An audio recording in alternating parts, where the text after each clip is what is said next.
ಎಲ್ಲರಿಗೂ ಸ್ವಾಗತ. ಇಂದಿನ 21 ಡೇಸ್ 21 ದಿವಸ ಸಮಗ್ರ ಸ್ವಾಸ್ಥ್ಯ ಕಾರ್ಯಕ್ರಮ. ಇಂದಿನ 3ನೇ ದಿನ ಕಾರ್ಯಕ್ರಮಕ್ಕೆ ತಮ್ಮೆಲ್ಲರಿಗೂ ಸ್ವಾಗತ, ಸುಸ್ವಾಗತ. ಈ ಕಾರ್ಯಕ್ರಮ ಸ್ಟಾರ್ಟ್ ಮಾಡಕ್ ಮುಂಚೆ, ಪ್ರಾರಂಭಿಸಕ್ ಮುಂಚೆ ನಮ್ಮ ಗುರುಗಳಾದ ಬ್ರಹ್ಮರ್ಷಿ ಪತ್ರಿಜಿ ಅವರಿಗೂ ಪ್ರತ್ಯೇಕ ಧನ್ಯವಾದ ತಿಳಿಸ್ತಾ, ನಮ್ಮ ಬಿಲೌಡ್ ಗ್ರ್ಯಾಂಡ್ ಮಾಸ್ಟರ್ ಆದ ಮಾತಾರ್ ಬಾಬಾಜಿಗೂ ಪ್ರತ್ಯೇಕ ಧನ್ಯವಾದ ತಿಳಿಸ್ತಾ ಇಂದಿನ ಕಾರ್ಯಕ್ರಮ ಶುರು ಮಾಡ್ತಾ ಇದ್ದೀವಿ. ಸ್ನೇಹಿತರೆ, ಇಂದಿನ ಕಾರ್ಯಕ್ರಮದಲ್ಲಿ ಮೊದಲನೇದಾಗಿ ನಾವು ಆಳವಾದ ಧ್ಯಾನಾಭ್ಯಾಸ ಮಾಡೋಣ.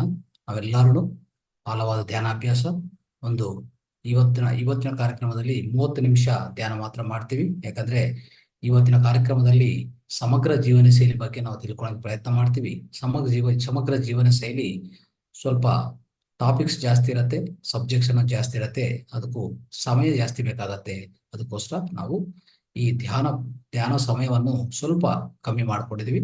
ಅಂದ್ರೆ 45 ನಿಮಿಷ ಬದಲಾಗಿ ನಾವು 30 ನಿಮಿಷ ಮಾತ್ರ ನಾವು ಧ್ಯಾನ ಅಭ್ಯಾಸ ಮಾಡೋಣ. ತದನಂತರ ಸಮಗ್ರ ಜೀವನ ಶೈಲಿ ಬಗ್ಗೆ, ಸಮಗ್ರ ಜೀವನ ಶೈಲಿ ಅನ್ನೋದು ಒಂದು ಸಾಗರ. ಸೊ ಅದರಲ್ಲಿ ಸ್ವಲ್ಪ ಹೊತ್ತು ನಾವು ಇವತ್ತು ತಿಳ್ಕೊಳಕ್ಕೆ, ಸ್ವಲ್ಪ ಅಂಶಗಳು ತಿಳ್ಕೊಳಕ್ಕೆ ಪ್ರಯತ್ನ ಮಾಡೋಣ. ಮೊದಲನೇದಾಗಿ ಎಲ್ಲರೂ ಧ್ಯಾನ ಭಂಗಿಮೆಗೆ ಬನ್ನಿ. ಈಗ ಯಾರಾದ್ರೂ ಹೊಸಬರು ಜಾಯ್ನ್ ಆಗಿದ್ರೆ ನಾನು ಹೇಳುವಂತ ಅಂಶಗಳು, ಅಂದ್ರೆ ನಾವೇನಂತ ಇನ್ಸ್ಟ್ರಕ್ಷನ್, ಸಲಹೆಗಳು ದಯವಿಟ್ಟು ಪಾಲನೆ ಮಾಡಿ. ರೈಟ್? ಸೊ ಹಲವರೆಲ್ಲ, ಹಳೆ ಮಾಸ್ಟರ್ಸ್ ಎಲ್ಲ ದಯವಿಟ್ಟು ಧ್ಯಾನ ಭಂಗಿಮಕ್ಕೆ ಹೋಗಿ ಧ್ಯಾನದಲ್ಲಿ ಕೂತ್ಕೊಳ್ಳಿ, ಆರಾಮಾಗಿ ಧ್ಯಾನ ಶುರು ಮಾಡಿ. ಹೊಸಬರು ಗಮನಿಸಿ, ಈ ತರ 2 ಕೈಗಳು ಕ್ರಾಸ್ ಮಾಡೋದು, 2 ಕೈಗಳು ಜೋಡಿಸ್ಕೋಬೇಕಾಗತ್ತೆ. ಈ ತರ ಜೋಡಿಸ್ಕೊಂಡು ನಿಮ್ಮ ತೊಡೆ ಮೇಲೆ ಇಟ್ಕೊಂಡು ಆರಾಮಾಗಿ, ಮತ್ತೆ ನಿಮ್ಮ 2 ಪಾದಗಳು ಈ ತರ ಕ್ರಾಸ್ ಮಾಡ್ಕೋಬೇಕು. ಕೆಳಗಡೆ ನಿಮ್ಮ 2 ಪಾದಗಳು ಕ್ರಾಸ್ ಮಾಡ್ಕೊಳ್ಳಿ. ಸ್ಪೆಕ್ಸ್ ತೆಗಿಬಿಡಿ. ಸ್ಟ್ರೈಟ್ ಆಗಿ ಕೂತ್ಕೊಂಡು ಆರಾಮಾಗಿ ಕೂತ್ಕೊಳ್ಳಿ. ಸುತ್ತು ಕತ್ತಲೆ ಮಾಡ್ಕೊಳ್ಳಿ. ಜಾಸ್ತಿ ಲೈಟ್ ಇರಬಾರ್ದು, ಯಾವುದೇ ಸೌಂಡ್ ಇರಬಾರ್ದು. 1 ಲೋಟೆ ನೀರು ಕುಡಿಬಹುದು, ಮತ್ತೆ ಇನ್ನೊಂದು ಲೋಟೆ ನೀರು ಪಕ್ಕದಲ್ಲಿ ಇಟ್ಕೊಳ್ಳಿ. ಧ್ಯಾನ ತದನಂತರ ಆ 1 ಲೀಟರ್ ನೀರು ಮತ್ತೆ ಕುಡಿಬಹುದು. ಆರಾಮಾಗಿ ಕೂತ್ಕೊಳ್ಳಿ. ಯಾವುದೇ ಮಾನಸಿಕ, ದೈಹಿಕ ಒತ್ತಡ ಯಾವುದು ಬೇಡ, ಎಲ್ಲ ಮರ್ತ್ಕೊಳ್ಳಿ. ಈ ಧ್ಯಾನ ಸಮಯದಲ್ಲಿ ನಿಮ್ ಜೊತೆಗೆ ನೀವಿರೋದು ಅಂತ ಒಂದು ಅತಿ ಅದ್ಭುತವಾದ ಸಮಯ ಇದು.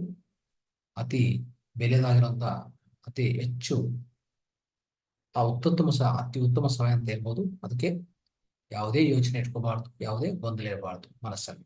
ಆರಾಮಾಗಿ ಕೂತ್ಕೊಳ್ಳಿ. ಕೊನೆಯದಾಗಿ ಕಣ್ಣು ಮುಚ್ಕೊಳ್ಳಿ, 2 ಕಣ್ಣು ಮುಚ್ಕೊಳ್ಳಿ. ಪ್ರತಿಯೊಬ್ಬರು 2 ಕಣ್ಣು ಮುಚ್ಕೊಳ್ಳಿ. ನಿಧಾನವಾಗಿ, ಮೃದುವಾಗಿ, ಸಹಜವಾಗಿ ಮುಚ್ಕೊಳ್ಳಿ. ಆಮೇಲೆ 2 ಕಣ್ಣು ಮುಚ್ಚಿದ ಮೇಲೆ ಈಗ ನಾವು ನಮ್ಮ ಸಹಜವಾದ ಉಸಿರಾಟವನ್ನು ಗಮನಿಸೋದು ಪ್ರಾರಂಭಿಸೋಣ. ಸಹಜವಾದ ಉಸಿರಾಟವನ್ನು ಗಮನಿಸೋದು ಪ್ರಾರಂಭಿಸಿ. ಉಸಿರಾಟ ಮೇಲೆ ಗಮನ, ಶ್ವಾಸದ ಮೇಲೆ ಧ್ಯಾಸ, ಶ್ವಾಸದ ಮೇಲೆ ಗಮನ. ಸ್ನೇಹಿತರೆ, ಪ್ರತಿಯೊಬ್ಬರೂ ಶ್ವಾಸನ ಗಮನಿಸ್ತಾ ಹೋಗಿ. ಶ್ವಾಸನ ಗಮನಿಸಿ, ಆರಾಮಾಗಿ ಕೂತ್ಕೊಳ್ಳಿ. ನಿಮ್ಮ ಸಹಜವಾದ ಉಸಿರಾಟ, ಉಚ್ಛ್ವಾಸ ನಿಶ್ವಾಸ ಏನಾಗ್ತಾ ಇದೆಯೋ ಅದನ್ನು ಗಮನಿಸ್ತಾ ಕೂತ್ಕೊಳ್ಳಿ. ಆರಾಮಾಗಿ ಗಮನಿಸ್ತಾ ಕೂತ್ಕೊಳ್ಳಿ. ಯಾವುದೇ ಗೊಂದಲ ಬೇಡ, ಯಾವುದೇ ಯೋಚನೆ ಬರಬಾರ್ದು, ಯಾವುದೇ ಯೋಚನೆ ಮಾಡಬಾರ್ದು. ಯಾವುದೇ ಯೋಚನೆ ಬಂದ್ರೂ ಯಾವುದೇ ಯೋಚನೆ ಕತ್ತರಿಸಿ ಮತ್ತೆ ತಿರ್ಗಾ ನಿಮ್ಮ ಶ್ವಾಸದ ಮೇಲೆ ಗಮನಕ್ಕೆ ಬನ್ನಿ. ಸ್ನೇಹಿತರೆ, ಇಷ್ಟೇ ಧ್ಯಾನ ಅನ್ನೋದು. ಇದೇ ನಾವು ಆನಾಪಾನಸತಿ ಧ್ಯಾನ ಅಂತ ಕರಿತೀವಿ. ಆನ ಅಂದ್ರೆ ಉಚ್ಛ್ವಾಸ, ಅಪಾನ ಅಂದ್ರೆ ನಿಶ್ವಾಸ, ಸತಿ ಅಂದ್ರೆ ಕೂಡ್ಕೊಂಡಿರೋದು, 2 ಜೊತೆಗಿರೋದು, 2 ಒಟ್ಟಿಗಿರೋದು. ಉಚ್ಛ್ವಾಸ ನಿಶ್ವಾಸ 2 ಜೊತೆಗೆ ಒಟ್ಟಿಗೆ ಕೂತ್ಕೊಳ್ಳೋದು, ಗಮನಿಸೋದ್ರೆ ಅದೇ ಧ್ಯಾನ ಪದ್ಧತಿ. ಸ್ನೇಹಿತರೆ, ಅತಿ ಸುಲಭವಾದ, ಸಹಜವಾದ, ಸರಳವಾದ ಈ ಧ್ಯಾನ ಪದ್ಧತಿಯನ್ನು ಪ್ರತಿದಿನ ಹೆಚ್ಚು ಸಮಯ ನೀವು ಮಾಡ್ತಾ ಹೋದ್ರೆ ಅಷ್ಟು ಒಳ್ಳೇದಾಗತ್ತೆ, ಅಷ್ಟು ಫಲಿತಾಂಶಗಳು ಸಿಗತ್ತೆ. ಸ್ನೇಹಿತರೆ,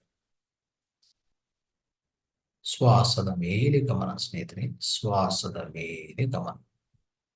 ನಿಮ್ಮ ಶ್ವಾಸ ಜೊತೆಗೆ ನೀವಿರಬೇಕು ಅಷ್ಟೇ. ಯಾವುದೇ ಯೋಚನೆ ಬಂದ್ರು ಯೋಚನೆ ಜೊತೆಗೆ ಹೋಗಬಾರದು. ಶ್ವಾಸದ ಮೇಲೆ ಗಮನ ಇಟ್ಕೊಳ್ಳಿ. ಶ್ವಾಸವೇ ನಮ್ಮ ಬ್ರತುಕು, ಶ್ವಾಸವೇ ನಮ್ಮ ಪ್ರಾಣ, ಶ್ವಾಸವೇ ನಮ್ಮ ಗುರು, ಶ್ವಾಸವೇ ನಮ್ಮ ದೇವರು, ಶ್ವಾಸವೇ ನಮ್ಮ ಪ್ರಾಣ. ಸ್ನೇಹಿತರೆ,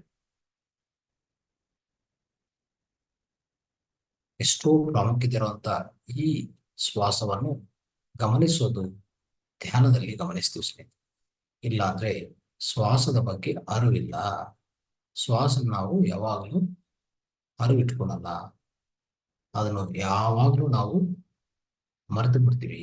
ಯಾವಾಗಲೂ ನಾವು ನೆನಪಿಟ್ಕೊಳಲ್ಲ. ಈ ಧ್ಯಾನ ಪದ್ಧತಿಯಲ್ಲಿ ಶ್ವಾಸ ಜೊತೆಗೆ ನಾವಿರ್ತೀವಿ. ಆ ಶ್ವಾಸ ಜೊತೆಗೆ ನಾವು ಅಂತರ ಪ್ರಯಾಣ ಮಾಡ್ತೀವಿ ಸ್ನೇಹಿತರೆ. ನಮ್ಮ ಒಳಗಡೆ ನಾವು ಹೋಗ್ಬೇಕಂದ್ರೆ ಆಳವಾದ ಈ ಒಳಗಡೆ ಇರುವಂತ ಪ್ರಪಂಚಕ್ಕೆ ಹೋಗ್ಬೇಕಂದ್ರೆ ಖಂಡಿತವಾಗಿ ಶ್ವಾಸವೇ ನಮಗೆ ದಾರಿ ತೋರಿಸ್ತದೆ. ಶ್ವಾಸ ನಿಮ್ಮನ್ನು ಕರ್ಕೊಂಡು ಹೋಗ್ತದೆ. ನಿಮ್ಮ ಅಂತರಾಳ ಒಳಗಡೆ, ನಿಮ್ಮ ಅಂತರ ಪ್ರಪಂಚ ಒಳಗಡೆ ಕರ್ಕೊಂಡು ಹೋಗ್ತದೆ ಸ್ನೇಹಿತರೆ. ನಿಮ್ಮ ಅಂತರ ಚೈತನ್ಯ ಮುಟ್ಬೇಕಂದ್ರೆ ಅದು ಅದು ಟಚ್ ಆಗ್ಬೇಕಂದ್ರೆ ಖಂಡಿತವಾಗಿ ಶ್ವಾಸದಿಂದ ನೀವು ಹೋಗ್ಬೇಕಾಗತ್ತೆ. ಬೇರೆ ಯಾವುದು ಮಾರ್ಗ ಇಲ್ಲ ಸ್ನೇಹಿತರೆ. ಅದಕ್ಕೆ ಶ್ವಾಸವೇ ನಮ್ಮ ಗುರು, ಶ್ವಾಸವೇ ನಮ್ಮ ಪ್ರಾಣ, ಶ್ವಾಸವೇ ಗುರು ಸ್ನೇಹಿತರೆ. ಯಾವ ಗುರು ಬೇಕಾಗಿಲ್ಲ. ನಮ್ಮ ಶ್ವಾಸ ನಮ್ಮ ಗುರು. ನಮ್ಮ ಶ್ವಾಸವೇ ನಮಗೂ ಮಾಸ್ಟರ್ ಆಗುತ್ತದೆ. ಶ್ವಾಸವೇ ನಮ್ಮ ಎಲ್ಲದಕ್ಕೂ ದಾರಿ ತೋರಿಸ್ತದೆ. ಎಲ್ಲ ಪ್ರಶ್ನೆಗೂ ಜವಾಬು ಕೊಡುತ್ತೆ ಸ್ನೇಹಿತರೆ.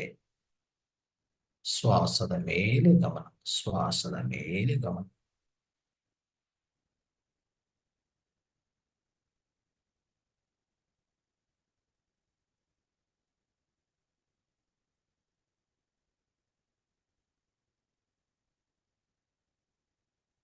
ಧ್ಯಾನದಿಂದ ಜ್ಞಾನ, ಜ್ಞಾನದಿಂದ ಮುಕ್ತಿ.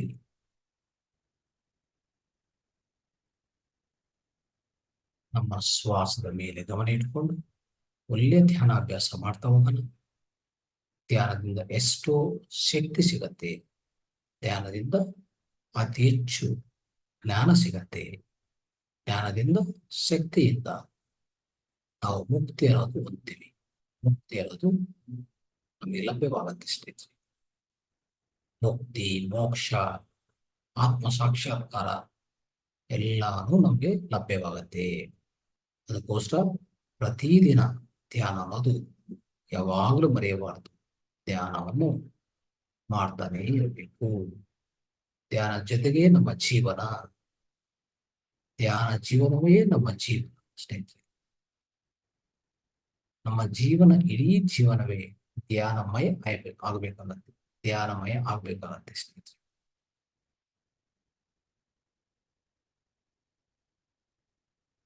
ಯಾವುದೇ ಸಮಸ್ಯೆಗಳು ಬರಲ್ಲ. ಸಮಸ್ಯೆಗಳು ಬಂದ್ರು ಎದುರ್ಕೊಳ್ಳುವಂತ ಶಕ್ತಿ, ಯುಕ್ತಿ, ಜ್ಞಾನ ಎಲ್ಲಾನು ನಾವು ತುಂಬಿಕೊಂಡಿರ್ತೀವಿ.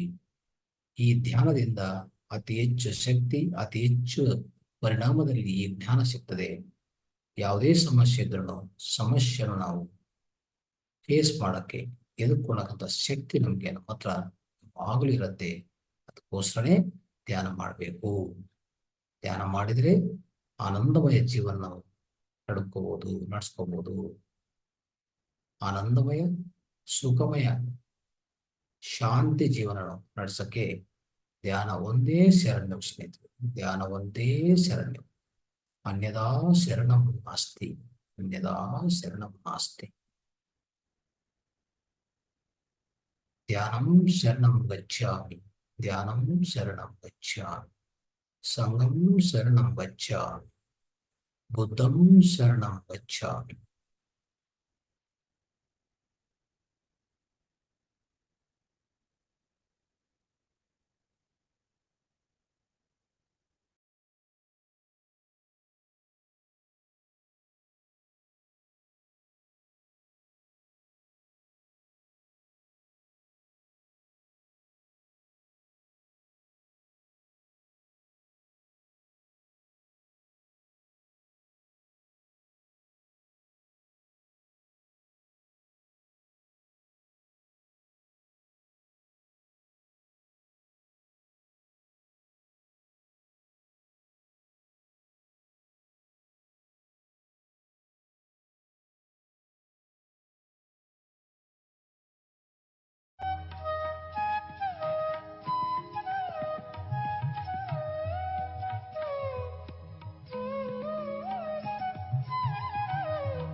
ಲಾಸ್ಟ್ 2 ಮಿನಿಟ್ಸ್ ಸ್ನೇಹಿತರೆ.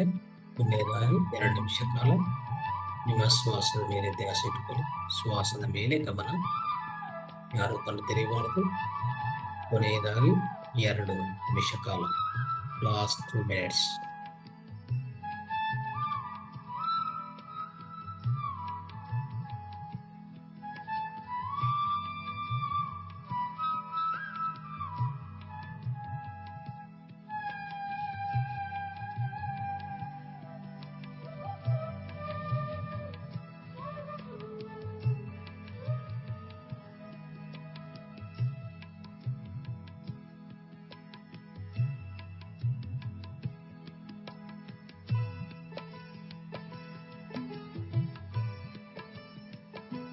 Last 1 minute.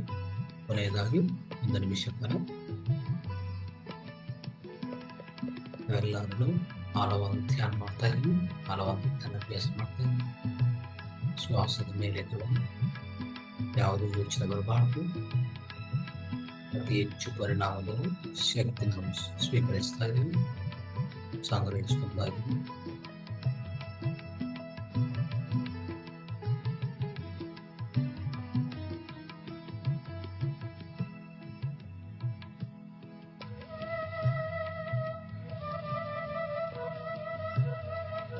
ಲಾಸ್ಟ್ 30 ಸೆಕೆಂಡ್ಸ್ ಸ್ನೇಹಿತರು. ಕೊನೆಯದಾಗಿ 30 ಸೆಕೆಂಡ್ ಕಾಲ ನಿಮ್ಮ ಶ್ವಾಸ ಜೊತೆಗೆ ನೀವಿರಿ. ಶ್ವಾಸದ ಮೇಲೆ ಗಮನ, ಯಾವುದೂ ಯೋಚನೆ ಬೇಡ, ಯಾರೋ ಕಣ್ ತೆರೆಯಬಾರದು.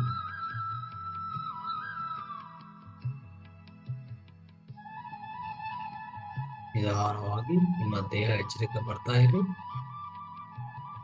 ಸ್ನೇಹಿತರೆ. ನಿಧಾನವಾಗಿ ನಿಮ್ಮ ದೇಹ ಎಚ್ಚರಿಕೆ ಬರ್ತಾ ಇರಿ. ಕೊನೆಯದಾಗಿ 30 ಸೆಕೆಂಡ್ ಕಾಲ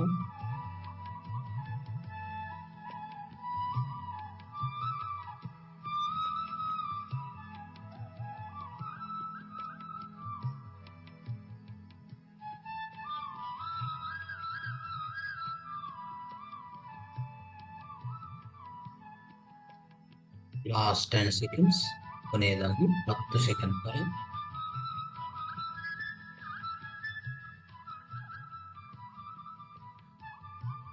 10, 9, 8, 7, 6, 5, 4, 3, 2, 1, 0. ನಿಧಾನವಾಗಿ ಆರಾಮಾಗಿ ನಿಮ್ಮ 2 ಕೈಗಳು ನಿಮ್ಮ 2 ಕಣ್ಣ ಮೇಲೆ ಇಟ್ಕೊಳ್ಳಿ. ಒಂದು 5 ಸೆಕೆಂಡ್ ಕಾಲ ಸ್ನೇಹಿತರೆ. 2 ಕೈಗಳು 2 ಕಣ್ಣ ಮೇಲೆ ಇಟ್ಕೊಳ್ಳಿ. 5 ಸೆಕೆಂಡ್ ಕಾಲ ಸುನ್ನಿತವಾಗಿ ಮೃದುವಾಗಿ 2 ಕಣ್ಣುಗಳ ಸ್ಪರ್ಶ ಮಾಡಿ. 5 ಸೆಕೆಂಡ್ ಕಾಲ 5, 4, 3, 2, 1, 0. ನಿಧಾನವಾಗಿ 2 ಕೈಗಳು ತೆಗಿಬಹುದು. ನಿಮ್ಮ ಕಣ್ಣುಗಳು 2 ಕಣ್ಣುಗಳು ಬಿಡಬಹುದು. ನಿಧಾನವಾಗಿ ಆರಾಮಾಗಿ ಮಾಡಿ.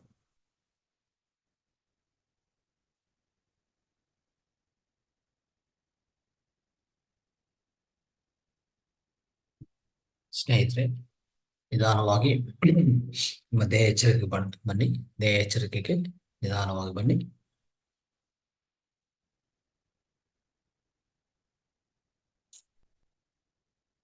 ಸ್ನೇಹಿತರೆ, ಇಷ್ಟುವರೆಗೂ ನಾವು ಆಳವಾದ ಧ್ಯಾನಾಭ್ಯಾಸ ಮಾಡಿದ್ದೀವಿ.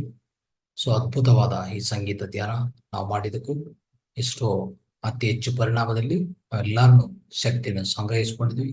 ಈ ವಿಶ್ವ ಶಕ್ತಿಯನ್ನು ಸಂಗ್ರಹಿಸಿಕೊಂಡಿ ಸ್ನೇಹಿತರೆ. ನಮಗೆಲ್ಲರೂ ಒಂದ್ಸಲಿ ಜೋರಾಗಿ ಚಪ್ಪಾಳೆ ಮಾಡೋಣ.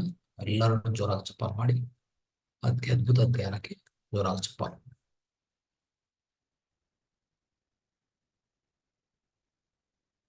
ನಮಸ್ತೆ, ಥ್ಯಾಂಕ್ ಯು. ಸ್ನೇಹಿತರೆ, ಈಗ ಇವತ್ತಿನ ಕಾರ್ಯಕ್ರಮದಲ್ಲಿ ಪ್ರತಿಯೊಂದಿನ ನಾವು 45 ನಿಮಿಷ ಧ್ಯಾನ ಮಾಡ್ತೀವಿ. 15 ನಿಮಿಷ ನಾವು ಆಧ್ಯಾತ್ಮಿಕ ಪರಿಕಲ್ಪನೆ ತಿಳ್ಕೊಂತೀವಿ. ಆದ್ರೆ ಇವತ್ತಿನ ಕಾರ್ಯಕ್ರಮದಲ್ಲಿ ಸಮಗ್ರ ಜೀವನಶೈಲಿ ಬಗ್ಗೆ ತಿಳ್ಕೊಳಕ್ಕೆ ಸ್ವಲ್ಪ ಹೆಚ್ಚು ಸಮಯ ಆಗ್ಬೋದು.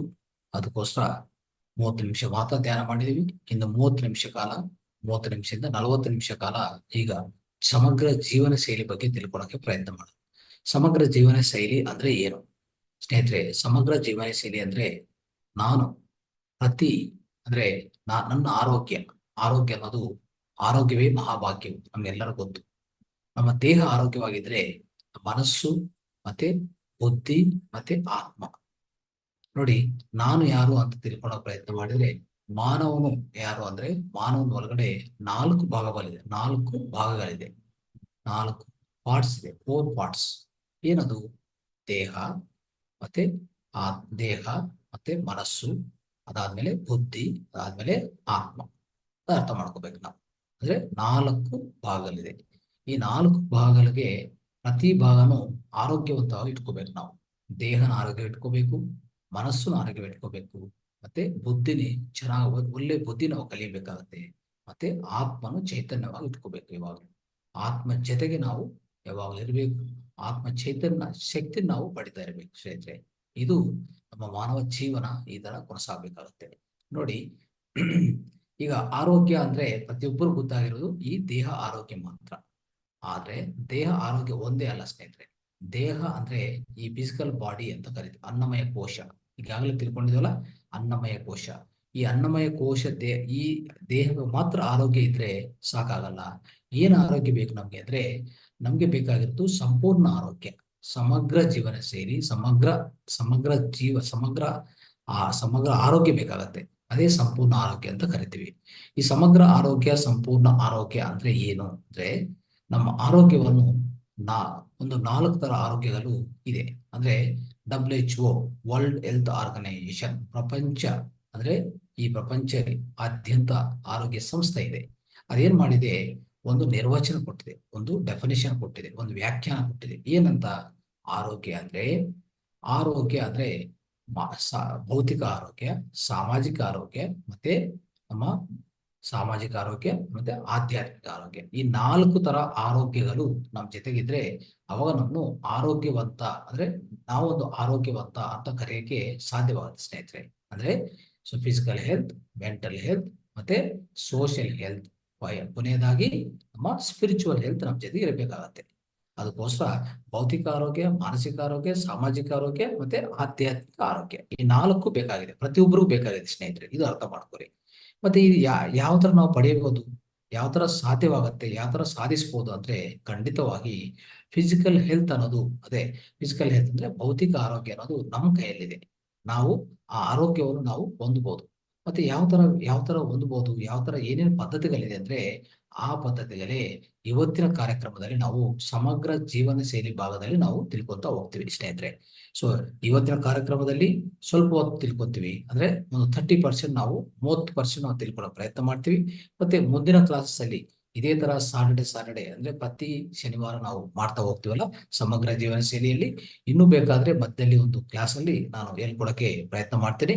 ಆದ್ರೆ ಈ ಸಮಗ್ರ ಜೀವನ ಶೈಲಿ ಒಂದು ಸಾಗರ, ಒಂದು ದೊಡ್ಡ ಸಾಗರ. ಅದರಲ್ಲಿ ಎಷ್ಟೋ ಪಾಯಿಂಟ್ಸ್ ಗಳಿದೆ, ಎಷ್ಟೋ ವಿಶೇಷ ಎಷ್ಟೋ ತಿಳ್ಕೊಬೇಕಾದಂತ ವಿಶೇಷ ಅಂಶಗಳು, ಎಷ್ಟೋ ಜ್ಞಾನ ಇದೆ ಸ್ನೇಹಿತರೆ. ಅದನ್ನು ಸಮಗ್ರ ಜೀವನ ಶೈಲಿ ಅಂತ ಕರಿತೀವಿ.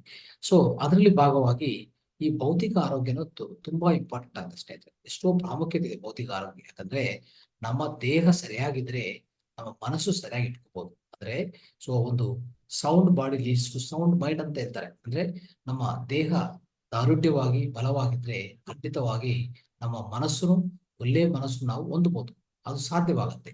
ಆದ್ರೆ ಒಳ್ಳೆ ಮನಸ್ಸು ಅನ್ನೋದು ಸಾಧ್ಯವಿಲ್ಲ ಅಂತಿರೋದು ಅದು ನಿಮ್ಮ ಮೇಲೆ, ನಿಮ್ಮ ಸಾಧನೆ ಮೇಲೆ ಡಿಪೆಂಡ್ ಆಗುತ್ತೆ, ನಿಮ್ಮ ಜೀವನ ಶೈಲಿ ಮೇಲೆ ಡಿಪೆಂಡ್ ಆಗುತ್ತೆ, ಅದ್ರ ಮೇಲೆ ಆಧಾರ ಆಗುತ್ತೆ. ಅದು ಒಂದಾದ್ರೆ ಸ್ನೇಹಿತರೆ, ಸೊ ಪ್ರತಿಯೊಬ್ಬರಿಗೂ ಈ ಭೌತಿಕ ಆರೋಗ್ಯ ಅನ್ನೋದು ಬಹಳ ಇಂಪಾರ್ಟೆಂಟ್ ಆಗಿದೆ. ಯಾಕಂದ್ರೆ ನೋಡಿ, ಈಗಾಗಲೇ ಇತ್ತೀಚಿನ ಕಾಲದಲ್ಲಿ ನೋಡಿದ್ರೆ ಎಷ್ಟೋ ರೋಗಗಳು, ಎಷ್ಟೋ ವ್ಯಾಧಿಗಳು ಪ್ರತಿಯೊಬ್ಬರು ಅನುಭವಿಸ್ತಾ ಇದ್ದಾರೆ ಸೊಸೈಟಿಯಲ್ಲಿ. ಎಷ್ಟೋ ಜನ ಅಂದ್ರೆ ಏನೇನ್ ರೋಗಗಳಂದ್ರೆ 300 ಕಾಯಿಲೆಗಳ ಹೆಸರು ಹೇಳ್ತಾರೆ. ಈ ಮಾಡರ್ನ್ ಮೆಡಿಸಿನ್ ಅನ್ನೋದು, ಇಂಗ್ಲಿಷ್ ಮೆಡಿಸಿನ್ ಹೇಳ್ತಾರೆ, 300 ಕಾಯಿಲೆಗಳ ಹೆಸರು ಹೇಳ್ತಾರೆ. ಅರ್ಥ ಮಾಡ್ಕೊಳ್ಳಿ, ಇಷ್ಟು ಕಾಯಿಲೆಗಳು ಎಲ್ಲಿಂದ ಬರ್ತಾ ಇದೆ? ಏನಕ್ಕೆ ಅಷ್ಟು ಕಾಯಿಲೆಗಳು ಅಂದ್ರೆ, ಖಂಡಿತವಾಗಿ ನಮ್ಮ ಆಹಾರ ವಿಧಾನಗಳು, ಆರೋಗ್ಯ ವಿಧಾನಗಳು ಎಲ್ಲ ಕೆಟ್ಟೋಗಿದೆ. ಅದು ಒಂದು ಕಾರಣ. ಎರಡನೇದು ನಮ್ಮ ಮನೋಮಯ ಅಂದ್ರೆ ನಮ್ಮ ಮನಸ್ಸಲ್ಲಿ ನಾವು ಮಾಡ್ತಾ ಇರೋ ಚಿಂತೆಗಳು ಮತ್ತೆ ನಾವು ಮಾಡ್ತಾ ಇರೋಂಥ ಆಲೋಚನೆಗಳು ಯೋಚನೆಗಳಿದೆಯಲ್ಲ, ಇದೆಲ್ಲ ಕೆಟ್ಟೋಗಿದೆ. ಅದಕ್ಕೆ ಮನೋಮಯ ಕೋಶ ಸರಿಯಾಗಿಲ್ಲ. ಸೊ ಸ್ನೇಹಿತರೆ, ಈಗ ಇತ್ತೀಚಿನ ಕಾಲದಲ್ಲಿ WHO ಏನ್ ಹೇಳ್ತದೆ ಅಂದ್ರೆ, ನಮ್ಮ ಯಾವುದೇ ನಮ್ಮ ದೇಹಕ್ಕೆ ಬರುವಂತ ವ್ಯಾಧಿಗಳೇನಿದೆಯೋ, ಈ ರೋಗಗಳೇನಿದೆಯೋ, 95% ಅಂದ್ರೆ 95% ಈ ಕಾಯಿಲೆಗಳೆಲ್ಲ ಬರ್ತಾ ಇರೋದು ಏನಂತಂದ್ರೆ ಮನಸ್ಸಿಂದ ಅಂತ ಹೇಳ್ತಾರೆ. ಅಂದ್ರೆ ಸೈಕೋಸೊಮ್ಯಾಟಿಕ್ ಡಿಸೀಸ್ ಅಂತ ಹೇಳ್ತಾರೆ ಸ್ನೇಹಿತರೆ. ಸೈಕೋಸೊಮ್ಯಾಟಿಕ್ ಅಂದ್ರೆ ಪ್ರತಿಯೊಂದು ವ್ಯಾಧಿ ನಮ್ಮ ಮನಸ್ಸಿಂದನೇ ಬರ್ತಾ ಇದೆ. ಮನಸ್ಸಿಂದ ನಾವು ನಿಯಂತ್ರಣ ಮಾಡಿಕೊಂಡ್ರೆ, ಖಂಡಿತವಾಗಿ ಮನಸ್ಸನ್ನು ಆಧೀನದಲ್ಲಿ ಇಟ್ಕೊಂಡು, ಮನಸ್ಸನ್ನು ಕರೆಕ್ಟ್ ಆಗಿ ನಿಯಂತ್ರಣ ಮಾಡಿಕೊಂಡು, ಮನಸ್ಸನ್ನು ಶಾಂತವಾಗಿ ಇಟ್ಕೊಂಡ್ರೆ ಎಷ್ಟೋ ರೋಗಗಳೇ ತಾನಂತ ಅವೇ ಹೊರಟೋಗ್ತದೆ ಅಲ್ವಾ. ಅದೊಂದು ಅದ್ರ ಜೊತೆಗೆ ಏನಾಗ್ತಾ ಇದೆ, ನಮ್ಮ ಆಹಾರ ವಿಧಾನಗಳನ್ನು, ಆರೋಗ್ಯ ವಿಧಾನವನ್ನು ತುಂಬಾ ಕೆಟ್ಟದಾಗಿದೆ. ಅದನ್ನು ನಾವು ಸರಿಪಡಿಸ್ಕೋಬೇಕಾಗತ್ತೆ.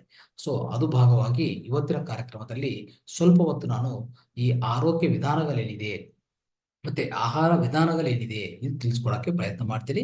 ಇದೊಂದು ಇವತ್ತು ತಿಳ್ಕೊಳ್ಳುವಂತ ಈ ಸಂಪೂರ್ಣ ಜೀವನ ಶೈಲಿ, ಸಮಗ್ರ ಜೀವನ ಶೈಲಿಯಲ್ಲಿ ಮೊದಲನೇದಾಗಿ ನಮ್ಗೆ ಏನು ಅಂಶ ಇದೆ ಅಂದ್ರೆ, ಒಂದು 10 ಪ್ರಾಮುಖ್ಯ ಅಂಶಗಳಿದೆ. 10 ಪ್ರಾಮುಖ್ಯ ಅಂಶಗಳು ಸಮಗ್ರ ಜೀವನ ಶೈಲಿ, ಈ ಸಂಪೂರ್ಣ ಆರೋಗ್ಯ ಶೈಲಿಯಲ್ಲಿ ಇದೆ. ಸೊ ಅದರಲ್ಲಿ ನಾವು ಆದಷ್ಟು ಒಂದು 3 ರಿಂದ 4 ಅಂಶಗಳು ತಿಳ್ಕೊಂಡು ಇವತ್ತಿನ ಕಾರ್ಯಕ್ರಮ ಮುಗಿಸೋಣ. ಮತ್ತೆ ಮುಂದಿನ ಶನಿವಾರ ಮತ್ತೆ ಬರೋ ದಿವಸದಲ್ಲಿ ಖಂಡಿತವಾಗಿ ನಾವು ಇದನ್ನು ಹೆಚ್ಚಾಗಿ ಅಂದ್ರೆ 3 ರಿಂದ 4 ಅಂಶಗಳು ಇವತ್ತು ತಿಳ್ಕೊಂಡ್ರೆ, ಸೊ ಮಿಕ್ಕಿರೋದು ಆಮೇಲೆ ತಿಳ್ಕೊಳ್ಳೋಕೆ ಪ್ರಯತ್ನ ಮಾಡೋಣ ಖಂಡಿತವಾಗಿ ಸ್ನೇಹಿತರೆ. ಆದ್ರೆ ಈ ಏನಕ್ಕೆ ಇಷ್ಟು ಇಂಪಾರ್ಟೆಂಟ್ ಈ ದೇಹ ಆರೋಗ್ಯ ಅಂದ್ರೆ ಸ್ನೇಹಿತರೆ, ದೇಹ ಆರೋಗ್ಯ ಚೆನ್ನಾಗಿದ್ರೆ ನಾವು ಆರೋಗ್ಯವಾಗಿದ್ರೆ ಆರೋಗ್ಯವೇ ಮಹಾಭಾಗ್ಯ ಅಂತ ಕರಿತೀವಿ. ಅಂದ್ರೆ ಪ್ರತಿಯೊಂದು ಐಶ್ವರ್ಯವು ಮತ್ತೆ ಶಾಂತಿ ಸುಖ ಎಲ್ಲ ಸಿಗತ್ತೆ ಯಾವಾಗ ನಮ್ಮ ಆರೋಗ್ಯ ಚೆನ್ನಾಗಿದ್ರೆ. ನಮ್ಮ ದೈಹಿಕ ಆರೋಗ್ಯ ಚೆನ್ನಾಗಿರ್ಬೇಕು. ಅದು ಚೆನ್ನಾಗಿರ್ಬೇಕಂದ್ರೆ ಮಾನಸಿಕ ಆರೋಗ್ಯ ಖಂಡಿತವಾಗಿ ಚೆನ್ನಾಗಿರ್ಬೇಕು.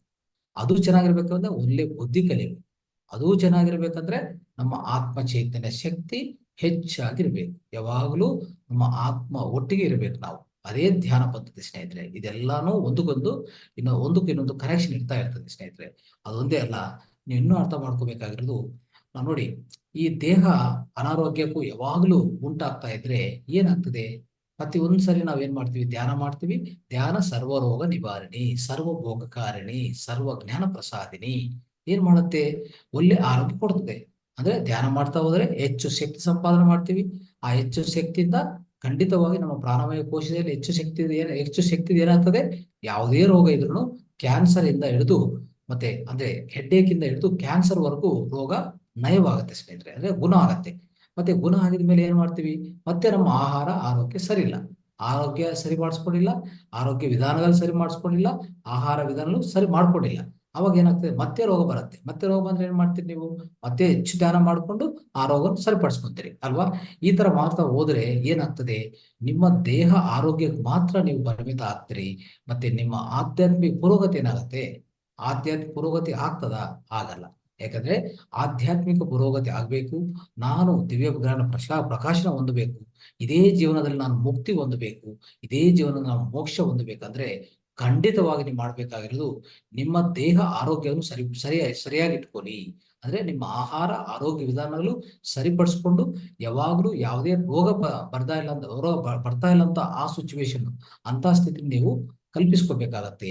ನಿಮ್ಮ ದೇಹ ಆರೋಗ್ಯವನ್ನು ಸರಿಯಾಗಿ ನೋಡ್ಕೊಳ್ಳಿ. ಅವಾಗ ನಿಮ್ಮ ಶಕ್ತಿ, ನೀವು ಏನೇ ಧ್ಯಾನ ಶಕ್ತಿ ಹೊಂದಿದ್ದೀರೋ, ಆ ಧ್ಯಾನ ಶಕ್ತಿ ಸಂಪಾದನೆ ಮಾಡ್ತಿರೋ ಅದೆಲ್ಲಾನು ನಮ್ಮ ಆತ್ಮ ಪುರೋಗತಿಗೆ, ನಮ್ಮ ಮೂರನೇ ಕಣ್ಣು ಸಕ್ರಿಯಗೊಳಿಸ್ಕೊಂಡಕ್ಕೆ, ನಮ್ಮ ಪ್ರಾಣಮಯ ಕೋಶನು ಪೂರ್ತಿ ಶುದ್ಧೀಕರಣ ಮಾಡ್ಕೊಡಕ್ಕೆ, ಈ ತರ ನಾವು ಉಪಯೋಗಿಸ್ಕೊತ ನಮ್ಮ ಆಧ್ಯಾತ್ಮಿಕ ಪುರೋಗತಿಯನ್ನು ಸಾಧಿಸಕ್ಕೆ, ನಾನು ಇದೇ ಜೀವನದಲ್ಲಿ ಮುಕ್ತಿ ಹೊಂದಕ್ಕೆ ಒಂದು ಒಳ್ಳೆ ಅವಕಾಶ ಇದೆ ಸ್ನೇಹಿತರೆ. ಅದು ದಯವಿಟ್ಟು ನೀವು ಪಾಲನೆ ಮಾಡಿ, ದಯವಿಟ್ಟು ನಾವು ಉಪಯೋಗಿಸ್ಕೋಬೇಕಾಗತ್ತೆ. ಅದಕ್ಕೋಸ್ಕರ ಈ ದೇಹ ಆರೋಗ್ಯ ಅನ್ನೋದು ಸರಿಯಾಗಿ ನೋಡ್ಕೋಬೇಕಂದ್ರೆ ಈ ಸಮಗ್ರ ಜೀವನ ಶೈಲಿ ನಾವು ಖಂಡಿತವಾಗಿ ತಿಳ್ಕೊಬೇಕಂತ ಅಂಶಗಳಿದೆ.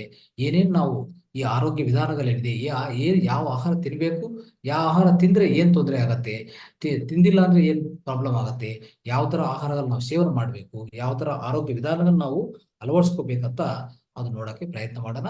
ನಾವು PPT ಮುಖಾಂತರ ಸ್ವಲ್ಪ ಅಂಶಗಳು ನಿಮ್ಗೆ ತಿಳಿಸ್ಕೊಡಕ್ಕೆ ಪ್ರಯತ್ನ ಮಾಡ್ತೀವಿ ಸ್ನೇಹಿತರೆ.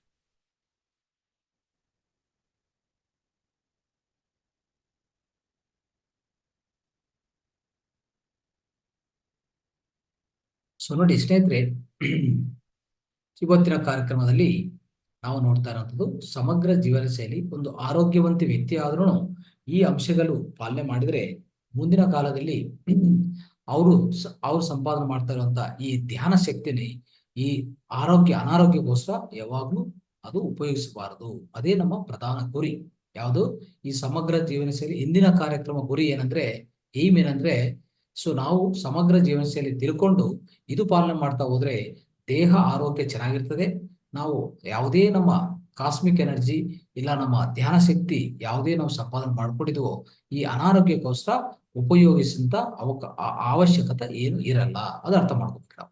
ಆಯ್ತು, ಈಗ ಏನೇನು ಅಂಶಗಳಿದೆ? ಮೊದಲನೇ ಅಂಶ ನೋಡಿ, ಈ ಸಮಗ್ರ ಜೀವನ ಶೈಲಿ ಆರೋಗ್ಯ ವಿಧಾನಗಳಲ್ಲಿ ಮೊದಲನೇ ಅಂಶ, ಯಾವ ಆಹಾರ ನಾವು ಸೇವಿಸಬೇಕು, ಯಾವ ಆಹಾರಗಳು ನಾವು ಸೇವಿಸಬಾರದು. ಸೇವಿಸಬೇಕಾದಂತ ಆಹಾರಗಳು ಯಾವುದಂದ್ರೆ, ಒಂದು ಅರ್ಥ ಮಾಡ್ಕೊಳ್ಳಿ, ವೈಟ್ ರೈಸ್, ಬಿಳಿ ಅಕ್ಕಿ, ಬಿಳಿ ಭತ್ತ ಅಂದ್ರೆ ವೈಟ್ ರೈಸ್ ಏನಿದೆಯೋ ಮತ್ತೆ ಗೋಧಿ, ಈ ಎರಡು ತೆಗೆದಾಕ್ಬೇಕು ಸ್ನೇಹಿತರೆ. ಯಾಕೆ ತೆಗೆದಾಕ್ಬೇಕಂತ ಹೇಳ್ತಾ ಇದ್ದೀನಿ ನಾನು ಅಂದ್ರೆ, ಮೊದಲನೇದು ವೈಟ್ ರೈಸ್ ಬೆಳೀತಾ ಇರುವಂತ ವಿಧಾನ ಸರಿ ಇಲ್ಲ. ಎಷ್ಟೋ ಕೆಮಿಕಲ್ಸ್ ಹಾಕ್ತಾರೆ, ಕೆಮಿಕಲ್ ಫೆರ್ಟಿಲೈಸರ್ಸ್, ಕೆಮಿಕಲ್ಸ್, ಪೆಸ್ಟಿಸೈಡ್ಸ್ ಅಂದ್ರೆ ಕೀಟನಾಶಕ, ರಾಸಾಯನಿಕ ಕೀಟನಾಶಕಗಳು, ರಾಸಾಯನಿಕ ಗೊಬ್ಬರ. ಈ ರಾಸಾಯನಿಕ ಗೊಬ್ಬರ ಮತ್ತೆ ರಾಸಾಯನಿಕ ಕೀಟನಾಶಕಗಳು ಅತಿ ಹೆಚ್ಚು ಪರಿಣಾಮದಲ್ಲಿ ಯೂಸ್ ಮಾಡ್ತಾರೆ. ಮತ್ತೆ ಅದೆಲ್ಲ ಯೂಸ್ ಮಾಡಿದ ಮೇಲೆ ಆ ಆಹಾರನೇ ತಿಂದ್ರೆ ಏನಾಗ್ತದೆ? ಅದು ಒಂದು ಪಾಯ್ಸನ್ ತರ ಆಗ್ತದೆ. ನಿಮ್ಗೆ ಏನು ಉಪಯೋಗ ಇಲ್ಲ ಸ್ನೇಹಿತರೆ, ಅದು ಬಿಡಬೇಕಾಗತ್ತೆ. ಅದೊಂದು. ಎರಡನೇದು ಗೋಧಿ ಅಷ್ಟೇ. ಗೋಧಿನೂ ಏನ್ ಮಾಡ್ತಾರೆ? ಹೆಚ್ಚು ರಾಸಾಯನಿಕ ಅಂಶಗಳು ಯೂಸ್ ಮಾಡಿ ಅದು ನಮ್ಮ ಬೆಲೆ ಅನ್ನೋದು ಆಗ್ತಾ ಇರ್ತಾರೆ. ನಮ್ಮ ರೈತರು ಆತರ ಬೆಳೀತಾ ಇರ್ತಾರೆ. ಅದು ಖಂಡಿತವಾಗಿ ಒಳ್ಳೇದಲ್ಲ. ನಿಮ್ಮ ಆರೋಗ್ಯಕ್ಕೂ ಏನು ಉಪಯೋಗ ಇಲ್ಲ, ಆರೋಗ್ಯಕ್ಕೂ ತುಂಬಾ ಅಡ್ಡ ಪರಿಣಾಮ ತಂದುಕೊಡ್ತದೆ. ಅದಕ್ಕೋಸ್ಕರ ಖಂಡಿತವಾಗಿ ತಿಳಿಸ್ಬೇಕಾಗತ್ತೆ. ಅದು ಒಂದೇ ಅಲ್ಲ, ಇನ್ನೇನು ಕಾರಣ ಅಂದ್ರೆ ಇದ್ರ ಒಳಗಡೆ ನಾರ ಅಂಶ ಅಂದ್ರೆ ಫೈಬರ್ ಪದಾರ್ಥ ಅನ್ನೋದು ಇಲ್ಲ ಸ್ನೇಹಿತರೆ. ಯಾವುದೇ ಒಂದು ಬಿಳಿ ಅಕ್ಕಿ ತಗೊಂಡ್ರು ಅಂದ್ರೆ ಈ ಭತ್ತ ರೈಸ್ ತಗೊಂಡ್ರು ಇಲ್ಲ ವೀಟ್ ಅಂದ್ರೆ ಗೋಧಿ ತಗೊಂಡ್ರು, ಎರಡದಲ್ಲಿನೂ ಅಷ್ಟೇ ಈ ಫೈಬರ್ ಕಾಂಪೋನೆಂಟ್ ತುಂಬಾ ಕಡಿಮೆ ಇದೆ. ಎಷ್ಟಿದೆ ಅಂದ್ರೆ, ರೈಸ್ ಒಳಗಡೆ 0.2 ಗ್ರಾಮ್ಸ್, ಒಂದು 100 ಗ್ರಾಮ್ಸ್ ರೈಸ್ ನಾವು ತಿಂದ್ರೆ ಅದರಲ್ಲಿ 0.2 ಗ್ರಾಮ್ಸ್ ಮಾತ್ರ ಇದೆ. ಮತ್ತೆ ಗೋಧಿಯಲ್ಲಿ ಎಷ್ಟಿದೆ? 1.2 ಗ್ರಾಮ್ಸ್. 1.2 ಗ್ರಾಮ್ಸ್ 100 ಗ್ರಾಮ್ಸ್ ಗೋಧಿ ನಾವು ಸೇವನೆ ಮಾಡಿದ್ರೆ 1.2 ಗ್ರಾಮ್ಸ್ ಬರುತ್ತೆ. ಈ ಫೈಬರ್ ಕಾಂಪೋನೆಂಟ್ ಇಷ್ಟು ಕಡಿಮೆ ಇರುವಂತ ಈ ಫೈಬರು ಯಾವುದಕ್ಕೂ ಸಾಕಾಗಲ್ಲ. ಏನಾಗ್ತದೆ? ಇಂಥ ಆಹಾರಗಳು ತಿಂದ್ರೆ ಸ್ನೇಹಿತರೆ, ಸೊ ಬೇಗ ಬೇಗ ಕರಗೋಗ್ತದೆ, ಬೇಗ ಜೀರ್ಣ ಆಗ್ತದೆ. ಬೇಗ ಜೀರ್ಣ ಆಗೋದಿಲ್ಲ, 20 ನಿಮಿಷದಿಂದ 30 ನಿಮಿಷ ಕಾಲದಲ್ಲೇ ಜೀರ್ಣ ಆಗಿ ಅದರಿಂದ ಬಂದಿರುವಂತ ಉತ್ಪನ್ನವಾಗಿರುವಂತ ಶಕ್ತಿ, ಗ್ಲೂಕೋಸ್ ಇದೆಯಲ್ಲ, ಈ ಬ್ಲಡ್ ಒಳಗಡೆ ಸೇರ್ಕೊಂತದೆ. ಈ ಬ್ಲಡ್ ಒಳಗಡೆ ಸೇರ್ಕೊಂಡು ಅದ್ರ ಒಳಗಡೆ ಸಡನ್ ಆಗಿ ಏನಾಗ್ತದೆ? ನಮ್ಮ ದೇಹ ಒಳಗಡೆ ಈ ಶುಗರ್ ಲೆವೆಲ್ಸ್ ಶುಗರ್ ಅನ್ನೋದು ಹೆಚ್ಚಾಗ್ತದೆ. ಆ ಶುಗರ್ ಅನ್ನೋದು ಎಷ್ಟು ಹೆಚ್ಚಾಗ್ತದೆ? ನಾವು ತಿಂತಾನೆ ಇರ್ತೀವಿ, ಬೆಳಗ್ಗೆ ರೈಸು, ಮಧ್ಯಾಹ್ನ ರೈಸು, ಸಾಯಂಕಾಲ ರೈಸು. ಏನಾಗ್ತದೆ? ಆ ಹೆಚ್ಚು ಶುಗರ್ ಅನ್ನೋದು ನಾವು ಜಾಸ್ತಿ ಆಗ್ತಾ ಹೋಗ್ತದೆ ರಕ್ತ ಒಳಗಡೆ. ಆ ಹೆಚ್ಚು ಶಕ್ತಿ ಎಷ್ಟು ಈ ಶುಗರ್ ಜಾಸ್ತಿ ಆಗ್ತಾ ಹೋಗ್ತದೋ ಅದು ತುಂಬಾ ಅಡ್ಡ ಪರಿಣಾಮ ತಗೊಂಡ್ ಬರ್ತದೆ ಸ್ನೇಹಿತರೆ. ಏನ್ ಅಡ್ಡ ಪರಿಣಾಮ ಅಂದ್ರೆ ಅರ್ಥ ಮಾಡ್ಕೊಳ್ಳಿ. ಇದೊಂದೇ ಅಲ್ಲ, ನಾವು ಇನ್ನೇನ್ ತಿಂತೀವಿ ಇಲ್ಲಿ? ನಾವು ಸೇವನೆ ಮಾಡ್ತೀವಿ ಪದಾರ್ಥಗಳು. ಒಂದು ಐಸ್ ಕ್ರೀಮ್ ತಿಂತಾರೆ.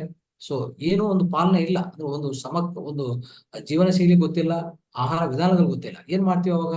ಕೆಟ್ಟ ಆಹಾರಗಳು ಅಂದ್ರೆ ಒಂದು ಐಸ್ ಕ್ರೀಮ್ ತಿಂತೀವಿ, ಒಂದು ಶುಗರ್ ಸ್ವೀಟ್ಸ್ ತಿಂತೀವಿ, ಶುಗರ್ ಇಂದ ತಯಾರಂತ ಆ ಸ್ವೀಟ್ಗಳು ತಿಂತೀವಿ. ಮತ್ತೆ ಸಡನ್ ಆಗಿ ಒಂದು ಕೂಲ್ ಡ್ರಿಂಕ್ಸ್, ಒಂದು ಪೆಪ್ಸಿ, ಕೋಕೋ ಕೋಲಾ ಇಂಥ ಕುಡಿಯೋದು, ಇಂಥ ಈ ಸಾಫ್ಟ್ ಡ್ರಿಂಕ್ ಕುಡಿಯೋದು, ಇದೆಲ್ಲ ಮಾಡ್ತಾ ಇರ್ತೀವಿ. ಇದೆಲ್ಲ ಏನಾಗ್ತದೆ? ಅದರಲ್ಲಿ ಎಷ್ಟೋ ಸಕ್ಕರೆ ಇದೆ ಸ್ನೇಹಿತರೆ. ಆ ಸಕ್ಕರೆ ಅನ್ನೋದು ಬಹಳ ಒಂಥರ ಪಾಯ್ಸನ್, ಒಂದು ವಿಷ ಅಂತ ಹೇಳ್ಬೋದು ಸಕ್ಕರೆ ಅನ್ನೋದು. ಯಾಕಂದ್ರೆ ಈ ಮುಂದಿನ ಕ್ಲಾಸ್ ನಲ್ಲಿ ನಿಮಗೆ ಗೊತ್ತಾಗತ್ತೆ. ಇವತ್ತಿನ ಕಾರ್ಯಕ್ರಮದಲ್ಲಿ ಸ್ವಲ್ಪ ಹೊತ್ತು ನೀವು ಅರ್ಥ ಮಾಡ್ಕೊಳ್ಳೋ ಪ್ರಯತ್ನ ಮಾಡೋಣ. ಈ ಸಕ್ಕರೆ ಅನ್ನೋದು ಏನಾಗ್ತದೆ ಸ್ನೇಹಿತರೆ? ಯಾವಾಗ ನಾವು ಕೂಲ್ ಡ್ರಿಂಕ್ ಕುಡಿದ್ರೆ ಖಂಡಿತವಾಗಿ ಏನಾಗ್ತದೆ ಗೊತ್ತಾ? ಒಂದು 45 ಗ್ರಾಮ್ ಸಕ್ಕರೆ ನಮ್ಗೆ ಗ್ಲೂಕೋಸ್ ಆಗಿ ಪರಿವರ್ತನೆಗೊಳಿಸ್ಕೊತದೆ. ಇಲ್ಲಿ ಬ್ಲಡ್ ಒಳಗಡೆ ಸೇರ್ಕೊಂತದೆ. ಇದು ಒಂದು ದುಷ್ಪರಿಣಾಮ ಅಂತ ಹೇಳ್ಬೋದು. ಇದು ಒಂದೇ ಅಲ್ಲ, ಏನಾಗ್ತದೆ ಸ್ನೇಹಿತರೆ, ಇನ್ನೂ ತಿಳ್ಕೊಬೇಕಾಗಿರೋದು ಒಂದು ಒಳ್ಳೆ ಅಂಶ ಏನಂದ್ರೆ, ನಮ್ಮ ರಕ್ತ ಒಳಗಡೆ ಒಂದು ಅಂದ್ರೆ ಆರೋಗ್ಯವಂತ ಅಂತ ಕರೆಯಕ್ಕೆ ಅವ್ರ ರಕ್ತ ಒಳಗಡೆ ಒಂದು ರಕ್ತ ಎಷ್ಟಿರ್ತದೆ? 5 ರಿಂದ 6 ಲೀಟರ್ ರಕ್ತ ಇರ್ತದೆ. ಅದ್ರ ಒಳಗಡೆ ಎಷ್ಟು ಗ್ಲೂಕೋಸ್ ಇರಬೇಕು? ಖಂಡಿತವಾಗಿ ಅವಶ್ಯಕತೆ ಇರೋದು ಎಷ್ಟು? 5 ರಿಂದ 6 ಗ್ರಾಮ್ಸ್ ಮಾತ್ರ. 5 ರಿಂದ 6 ಗ್ರಾಮ್ಸ್. ಮತ್ತೆ ಒಂದು ಕೋಕಾ ಪೆಪ್ಸಿ ಕುಡಿದ್ರೆ ಎಷ್ಟು ಎಷ್ಟು ಸಕ್ಕರೆ ಬರ್ತಾ ಇದೆ, ಎಷ್ಟು ಗ್ಲೂಕೋಸ್ ಬರ್ತಾ ಇದೆ? 45 ಗ್ರಾಮ್ಸ್ 45 ಗ್ರಾಮ್ಸ್ ಶುಗರು, 45 ಗ್ರಾಮ್ಸ್ ಈ ಗ್ಲೂಕೋಸ್ ಅನ್ನೋದು ಸೇರ್ಕೊಂತ ಇದೆ. ಮತ್ತೆ ಇದು ಯಾವ ತರ ಕರಗಿಸೋದು, ಯಾವ ತರ ಅದನ್ನು ಜೀರ್ಣ ಜೀರ್ಣ ಆಗತ್ತೆ ಅಂದ್ರೆ ಗ್ಲೂಕೋಸ್ ಆಗಿ ಪರಿವರ್ತನೆಗೊಳಿಸ್ತದೆ. ಮತ್ತೆ ಅದು ಹೋಗಿ ನಮ್ಮ ಬ್ಲಡ್ ಒಳಗಡೆ ಸೇರ್ಕೊಂತದೆ. ಮತ್ತೆ ಕರಗೋಸೋದು ಯಾವಾಗ? ಏನು ಪದ್ಧತಿಗಳಿದೆ ಕರಗೋಸಕ್ಕೆ? ಏನು ಇಲ್ಲ. ಅಂದ್ರೆ ನಾವೊಂದು ಕಾಯ ಕಷ್ಟ ಮಾಡಲ್ಲ, ಫಿಸಿಕಲ್ ವರ್ಕ್ ಮಾಡಲ್ಲ, ನಾವು ನಡೆಯೋದಿಲ್ಲ, ವಾಕಿಂಗ್ ಇಲ್ಲ, ಜಾಗಿಂಗ್ ಇಲ್ಲ, ಮನೆಯಲ್ಲೇ ಕೂತ್ಕೊಂತೀವಿ, ಮನೆಯಲ್ಲೇ ಟಿವಿ ನೋಡ್ತಾ ಅದು ನೋಡ್ತಾ. ಹೌಸ್ ವೈಫ್ಸ್ ಅಂದ್ರೆ ನಮ್ಮ ಸೊ ಆ ಮನೆ ಮನೆಯಲ್ಲಿ ಇರ್ತಾರೆ ಪಾಪ, ಅವರು ಮನೆಯಲ್ಲೇ ಕೆಲಸಗಳು ನೋಡ್ಕೊಂತಾ ಇರ್ತಾರೆ. ಆಚೆ ಕಡೆ ಹೋಗಕ್ ಸಾಧ್ಯವಾಗಲ್ಲ. ಸಾಧ್ಯವಾದ್ರೂ ಅವ್ರಿಗೆ ಆ ಇಂಟ್ರೆಸ್ಟ್ ಇರಲ್ಲ, ಅಂದ್ರೆ ಆ ಶ್ರದ್ಧೆ ಇರಲ್ಲ ಅಲ್ವಾ? ಈ ತರ ಆಗಿ ಏನಾಗ್ತದೆ, ಈ ಸಕ್ಕರೆ ಪ್ರತಿಯೊಂದು ದಿವಸ ತಿಂತಾನೆ ಇರ್ತೀವಿ, ಸಕ್ಕರೆ ಜಾಸ್ತಿ ಆಗ್ತಾನೆ ಹೋಗ್ತದೆ. ಮತ್ತೆ ಈ ಸಕ್ಕರೆ ಜಾಸ್ತಿ ಆಗಿ ಎಲ್ಲಿ ಹೋಗ್ಬೇಕಿದು?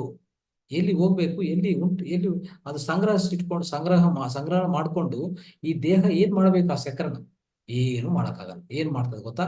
ನಮ್ಮ ಯಕೃತ್ತು ಮತ್ತೆ ಪ್ಯಾನ್ಕ್ರಿಯಾಸ್ ಈ ಎರಡು ಏನ್ ಮಾಡ್ತದೆ, ಆ ತನ್ನ ಕೆಲಸನೆಲ್ಲ ಬಿಟ್ಬಿಟ್ಟು ಈ ಏನಪ್ಪಾ ಇಷ್ಟು ಸಕ್ಕರೆ ಬರ್ತಾನೆ ಇದೆಯಲ್ಲ, ಏನ್ ಮಾಡ್ಬೇಕು ನಾನು ಅಂತ ಅದು ಒಂದು ಪಾಲನೆ ಮಾಡತ್ತೆ. ಅಂದ್ರೆ ಒಂದು ಪದ್ಧತಿ ಪಾಲನೆ ಮಾಡತ್ತೆ. ಏನ್ ಮಾಡುತ್ತೆ ಗೊತ್ತಾ? ಈ ಹೆಚ್ಚು ಪರಿಣಾಮದಲ್ಲಿ ಬಂದಿರುವಂತ ಈ ಸಕ್ಕರೆಯನ್ನು, ಈ ಗ್ಲೂಕೋಸ್ವನ್ನು ಏನ್ ಮಾಡುತ್ತೆ ಅಂದ್ರೆ ಒಂದು ಕೊಬ್ಬು ಅಂಶವಾಗಿ, ಟ್ರೈಗ್ಲಿಸರೈಡ್ಸ್ ಆಗಿ, ಗ್ಲೂಕೋಸನ್ ಪ್ಯಾಕೆಟ್ಸ್ ಆಗಿ, ಮತ್ತೆ ಇಂಥ ಕೊಲೆಸ್ಟ್ರಾಲ್ ಆಗಿ ಇದೆಲ್ಲ ಪರಿವರ್ತನೆಗೊಳಿಸುತ್ತೆ ಸ್ನೇಹಿತರೆ. ಅವಾಗ ಆ ಸಕ್ಕರೆಲ್ಲ ತೆಗೆದುಹಾಕಿ ಈ ತರ ಪರಿವರ್ತನೆಗೊಳಿಸಿ ಏನ್ ಮಾಡ್ತದೆ, ಇದೆಲ್ಲಾನು ತಗೊಂಡೋಗಿ ನಮ್ಮ ಈ ಈ ಈ ಈ ರಕ್ತನಾಳ ಒಳಗಡೆ ಗೋಡಕ್ಕೆ ಅಂಟ್ಕೊಂತಾ ಬರ್ತದೆ. ಅದೊಂದಾಗತ್ತೆ. ಮತ್ತೆ ಈ ಹೆಚ್ಚು ಕೊಬ್ಬಿನ ಅಂಶನು ನಮ್ಮ ಈ ಸುತ್ತು ಅಂದ್ರೆ ಈ ಹಿಪ್ ಭಾಗದಲ್ಲಿ ಮತ್ತೆ ತೊಡೆ ಭಾಗದಲ್ಲಿ ಎಲ್ಲಾನು ಅದು ಪೇಸ್ಟ್ ಮಾಡ್ತಾ ಬರ್ತದೆ. ಅವಾಗ ಅದರಿಂದ ಆಗ್ತಾ ಇರೋದೇ ಒಬೆಸಿಟಿ ಅಲ್ವಾ? ಈ ಹೆಚ್ಚು ಸಕ್ಕರೆ ಇದ್ರೆ ಇನ್ನೇನ್ ಬರ್ತದೆ? ಸಕ್ಕರೆ ಜಾಸ್ತಿ ಆಗಿದೆ ಅಂತ ಡಾಕ್ಟರ್ ಹೇಳ್ತಾರೆ. ನೀವು ಡಯಾಬಿಟಿಸ್ ಆಗಿದ್ರಿ, ಟೈಪ್ 2 ಡಯಾಬಿಟಿಸ್ ಬಂತು, ಟೈಪ್ 1 ಡಯಾಬಿಟಿಸ್ ಬಂತು, ಚಿಕ್ಕ ಮಕ್ಕಳಕ್ಕೂ ಟೈಪ್ 1 ಡಯಾಬಿಟಿಸ್ ಬರ್ತಾ ಇದೆ ಅಲ್ವಾ? ಇದೆಲ್ಲ ಸಕ್ಕರೆ ಆಗಿದೆ, ಡಯಾಬಿಟಿಸ್ ಆಗಿದೆ. ಶುರು ಮಾಡಿ. ಎಷ್ಟು ತಗೋಬೇಕು? ನೀವು ಬದುಕಿನಂತ ಎಷ್ಟುವರೆಗೂ ಬದುಕಿತಿರೋ ಲಾಸ್ಟ್ ನಿಮ್ಮ ಕೊನೆ ಶ್ವಾಸವರೆಗೂ ತಗೋಬೇಕಂತ ಹೇಳ್ತಾರೆ ಡಾಕ್ಟರ್. ಅಂದ್ರೆ ಎಷ್ಟು ಕಾಲ ನೀವು ಬದುಕಿತಿರೋ ಅಷ್ಟು ಕಾಲನು ಈ ಟ್ಯಾಬ್ಲೆಟ್ ತಗೋಬೇಕು ಅಂತ ಹೇಳ್ಕೊಡ್ತಾರೆ. ನೀವು ತಗೋತಾ ಇರ್ತೀರಿ ಅಲ್ವಾ? ಅದೇನು ಸುಮ್ಮನೆ ಇರ್ತದ? ಆ ಡೋಸ್ ಜಾಸ್ತಿ ಮಾಡ್ತಾ ನಿಮ್ಮ ಈ ಡಯಾಬಿಟಿಸ್ ನಿಯಂತ್ರಣ ಬರ್ತಾ ಇರೋದು ಇದೆಲ್ಲ ದೀರ್ಘಕಾಲಿಕ ವ್ಯಾಧಿಗಳು. ಇದು ಜೀವನ ಶೈಲಿ ವ್ಯಾಧಿಗಳು. ನಿಮ್ಮ ಜೀವನ ಶೈಲಿ ಬದಲಾವಣೆ ಮಾಡಿ ನಿಮ್ಮ ಆ ದೀರ್ಘಕಾಲಿಕ ಜೀವನ ಶೈಲಿ ಸಂಬಂಧ ಈ ರೋಗಗಳನ್ನು ನಯ ಮಾಡಿಸ್ಕೊಳ್ಳಿ, ಅಂದ್ರೆ ಗುಣ ಮಾಡ್ಕೊಳ್ಳಿ, ಅಷ್ಟೇ ಎಲ್ಲ ಇರೋದು. ಮತ್ತೆ ಅದಕ್ಕೆ ಯಾಕೆ ಮೆಡಿಸಿನ್ ಬೇಕಾಗಿದೆ? ಇನ್ನೊಂದು ಯಾಕೆ ಬೇಕಾಗಿದೆ? ಈ ಆಹಾರ ಪದ್ಧತಿಗಳು ಮತ್ತೆ ಈ ಆರೋಗ್ಯ ವಿಧಾನಗಳು ನೀವು ಪಾಲನೆ ಮಾಡಿ. ಈ ದೀರ್ಘಕಾಲಿಕ ವ್ಯಾಧಿಗಳು ಪ್ರತಿಯೊಂದು ಹೋಗುತ್ತೆ ಸ್ನೇಹಿತರೆ. ಇನ್ನೊಂದು, ನಾವು ಟೆಸ್ಟ್ ಅಂತ ಹೋಗ್ತೀವಿ, ಡಯಾಗ್ನೋಸಿಸ್ ಹೋಗ್ತೀವಿ. ಯಾವುದೇ ಒಂದು ಡಯಾಗ್ನೋಸಿಸ್ ಸೆಂಟರ್ಗೆ ಹೋದ್ರೆ ಏನಾಗತ್ತೆ? ನಿಮ್ ಒಳಗಡೆ ಎಷ್ಟೋ ಏರುಪೇರಾಗಿರುತ್ತೆ, ಎಷ್ಟೋ ಅಂಶಗಳಿರುತ್ತೆ. ಅದೆಲ್ಲ ನೋಡಿ ಡಾಕ್ಟರ್ ಹೇಳ್ತಾರೆ, ಇದು ಕಡಿಮೆ ಇದೆ, ಇದು ಹೆಚ್ಚಿದೆ, ಇದು ಸ್ವಲ್ಪ ಇದೆ, ಜಾಸ್ತಿ ಇರಬೇಕಾಗಿದೆ, ಇದು ಈ ತರ ಇದೆ, ಈ ಟ್ಯಾಬ್ಲೆಟ್ ತಗೊಳ್ಳಿ ಅಂತ ಬರ್ಕೊಡ್ತಾರೆ. ಅದನ್ನು ತಿಂತಾ ಹೋದ್ರೆ ಅದರಿಂದ ಅಡ್ಡ ಪರಿಣಾಮಗಳು ಏನದ? ಅಡ್ವರ್ಸ್ ಡ್ರಗ್ ರಿಯಾಕ್ಷನ್ ಅಲ್ವಾ? ಇದೆಲ್ಲ ಮಾಡಬಾರ್ದು. ಇದೆಲ್ಲ ನಾವು ಅದಕ್ಕೆ ನಾವು ಇಷ್ಟೆಲ್ಲ ನಾವು ಜ್ಞಾನ ಯಾಕೆ ತಿಳ್ಕೊತಾ ಇದ್ರೆ, ಈ ಜ್ಞಾನ ಇದ್ರೆ ಖಂಡಿತವಾಗಿ ನಿಮ್ಮ ಜೀವನ ಪರಿವರ್ತನೆ ಮಾಡ್ಕೋಬಹುದು. ನಿಮ್ಮ ಆಹಾರ ವಿಧಾನಗಳು, ಆರೋಗ್ಯ ವಿಧಾನಗಳು ಪರಿವರ್ತನೆ ಮಾಡ್ಕೊಂಡ್ರೆ ನಿಮ್ಮ ದೇಹ ಆರೋಗ್ಯ ಚೆನ್ನಾಗಿರ್ತದೆ. ದೇಹ ಆರೋಗ್ಯ ಚೆನ್ನಾಗಿದ್ರೆ ಮನಸ್ಸನ್ನು ಚೆನ್ನಾಗಿ ಇಟ್ಕೋಬಹುದು.